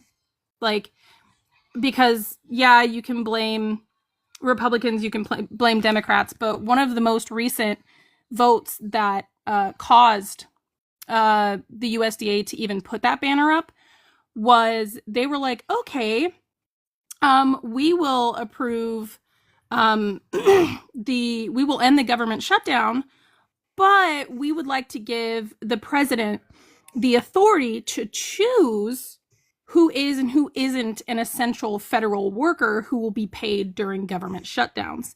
The Democrats were like, no, if they're essential workers, then they need to be paid. So we're not going to just give the president the opportunity to pick and choose, like obviously politically, who like, oh, they're not doing what I want, cool, you guys have to keep working without money. So basically that was why that vote was turned down by the majority of the Democrats, and why the USDA ended up having that message put out to blame the Democrats. Okay, so I saw that. So you have to, on my computer, you had to click a few menus to get to that message, but it does say President Trump is currently choosing to not issue November SNAP. I am currently on my state's website, and I'm looking for it right now. But hey, but Genesis, you were next. Genesis, please go ahead. All right. Since we've been talking about like, I'm not. Since we're talking about like the horrificness of SNAP benefits ending, I wanted to give some information to help people have a little bit of hope. I did a simple Google search of free food assistance programs, and I'm going to read off a couple of links and websites to you now. Now, what's really interesting is the first one that pops up is Feeding America. So let me see. Is it okay if I ask for the big screen so I can show this a little bit better? So I am interested on what is Duchess. That's the fascists in our congressional building. That's the fascist right there. That's the symbol of Mussolini in our congressional buildings right there, on both sides of the flag. See it? What the fuck? Yep. Period. All right. Genesis, I'm gonna put you on the big screen now. Okay. There you go. There you go. Save. Okay. So on Feeding America, which is this website, feedingamerica.org, it says to help. It has some things to help you find local food banks. Obviously, you can't help, but you can't get any help on the SNAP benefits. It still refers to the WIC program. Everything, help for people over 60, help for babies, and then it talks about some other programs and stuff. So there's Feeding America, there's one website. And this again, all I did was Google free food assistant programs. It shows right here that there is a number that most areas will let you dial, 211, that'll help you find local food banks and food assistant programs. And I'll let someone else go, and I'll be back in a minute. Okay. I also want to point out 211. Even though 211 is not everywhere, 211 is in most places. 211 also has a website that, in my experience across different areas, is very easy to navigate. That can also help you find food. Hey, Lind. Who else wants to go? I think those are the only two people with their hands up that I saw. Yeah, it was just Ray and Genesis.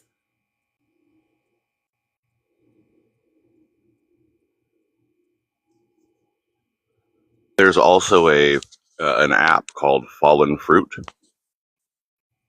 that will pinpoint in your area where every fruiting tree or plant is, so that during the times of the year where there's fruiting food available, you can just go pick it for free. That's pretty dang neat. The other thing I wanted to point out. Oh my gosh, one second.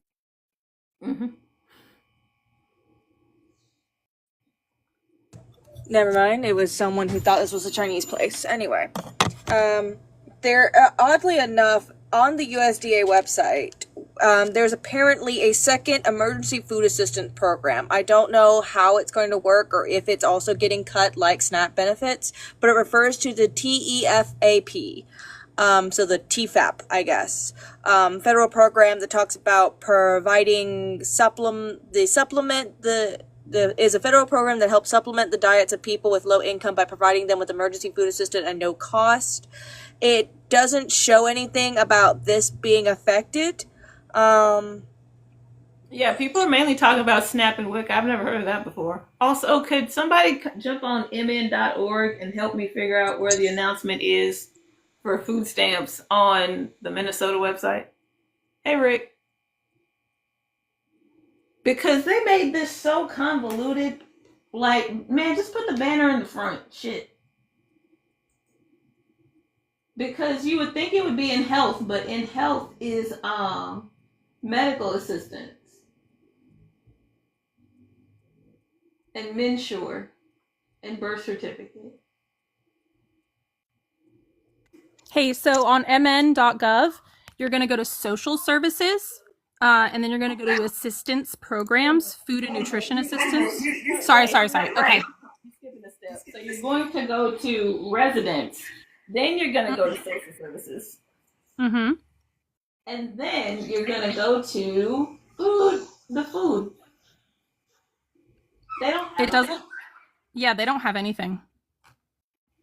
Tim Walls. Get it together. Learn about the impact of the federal shutdown. No, they have it. It's at the top. They didn't make like a big banner, but it is at the top.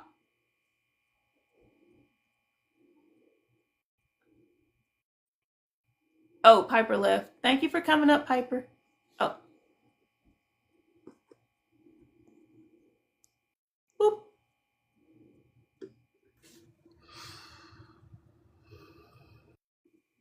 The federal shutdown update due to a lack of funding caused by the federal government shutdown. SNAP Minnesota Family Investment Program food benefits will not be issued for November until the shutdown ends and the federal government further guidance. The cash portion of MFIP will be issued. We will continue to add information to the website. Oh, okay. Minnesota being neutral as usual. Anywho, what you got there? This is the HUD website. Oh my God. You're being so blatant and like belligerent about it. It's crazy. It's crazy. The HUD had two. What's the other one? Okay, bye, Sludge. Thank you. The radical left in Congress. Under this one was a red one. You close this one and that red one pops up. All right. Whoa. Oh, they're making a point. The HUD will use available resources to help Americans in need. Wow, HUD, what did you have to gain from that? What did housing urban development have to gain from that? What the fuck? Just all part of the same propaganda program. So, it's just knee jerk at this point. Well, it's good to know that there's no propaganda in Minnesota. Not at all. Yeah, they're coming in hot. And the reason I said that thing about Johnson, I know nobody wants to listen to Johnson, but it's the script. He's saying the script he's reading straight from the blocked websites. Yeah. Because the orange antichrist has his balls in a drawer in the Oval Office. And he's weak. And he's ignorant. And he's a liar. I can't get over genital mutilation procedures. I can't get over that hump.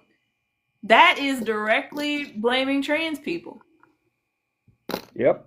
Y'all would rather give care to trans people than let mothers and children eat? Like, what there shouldn't be, it shouldn't be a choice. We can have both. We've had both for decades. What the fuck are you talking about?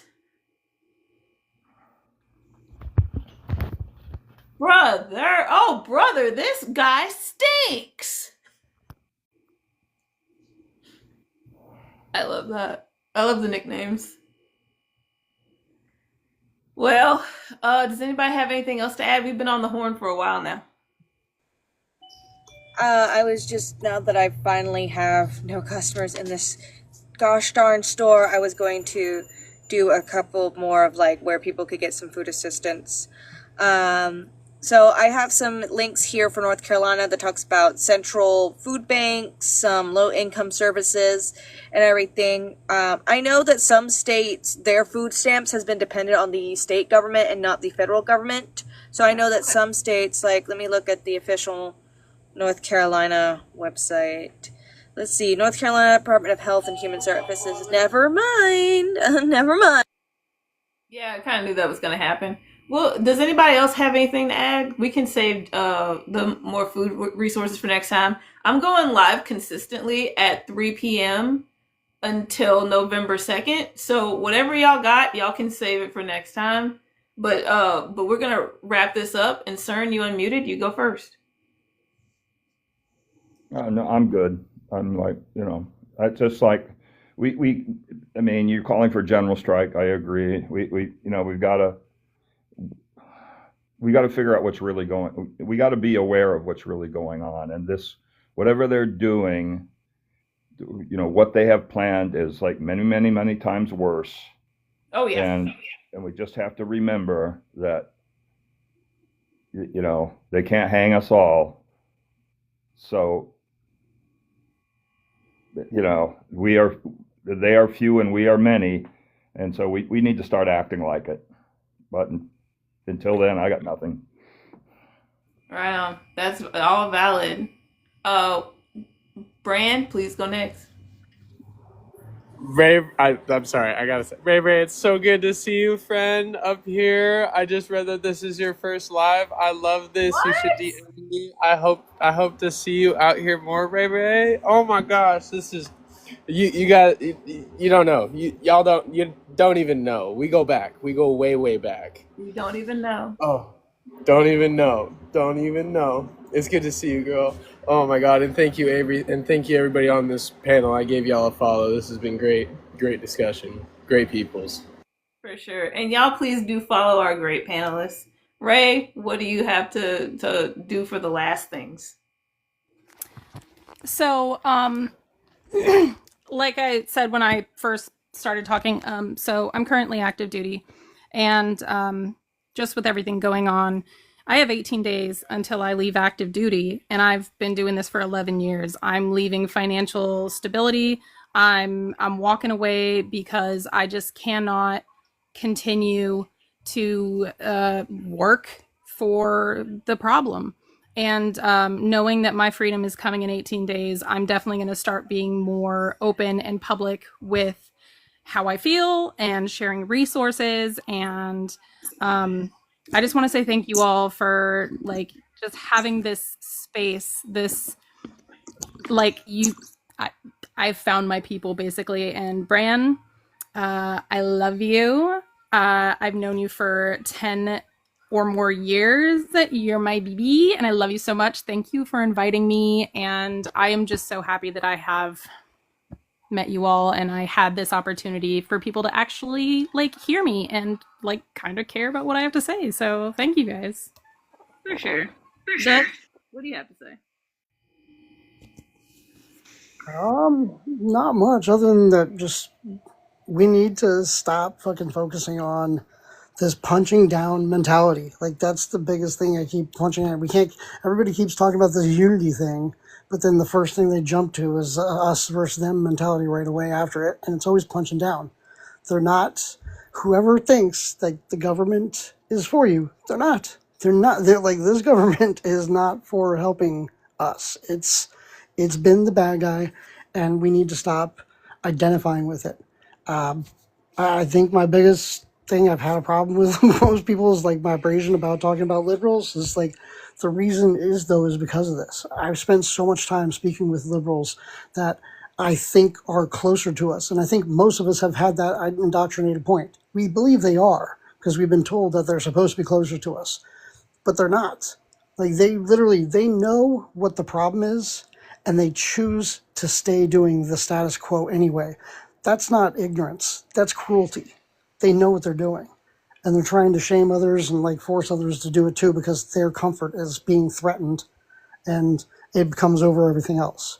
So I don't know. I think these things we need to start helping each other out a lot more, mutual aid, looking out for each other. I know mine are going to be cut. They were already cut a little bit. They're going to be off this month. So like we can look out for each other and shit. We could do that. I know that's the biggest problem is they don't want us to, is they don't want us to see, just like every communist country that's ever began.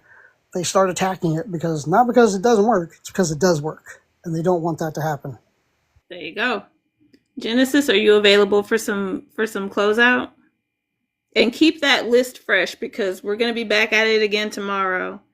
But if you I have a feeling Genesis is at work.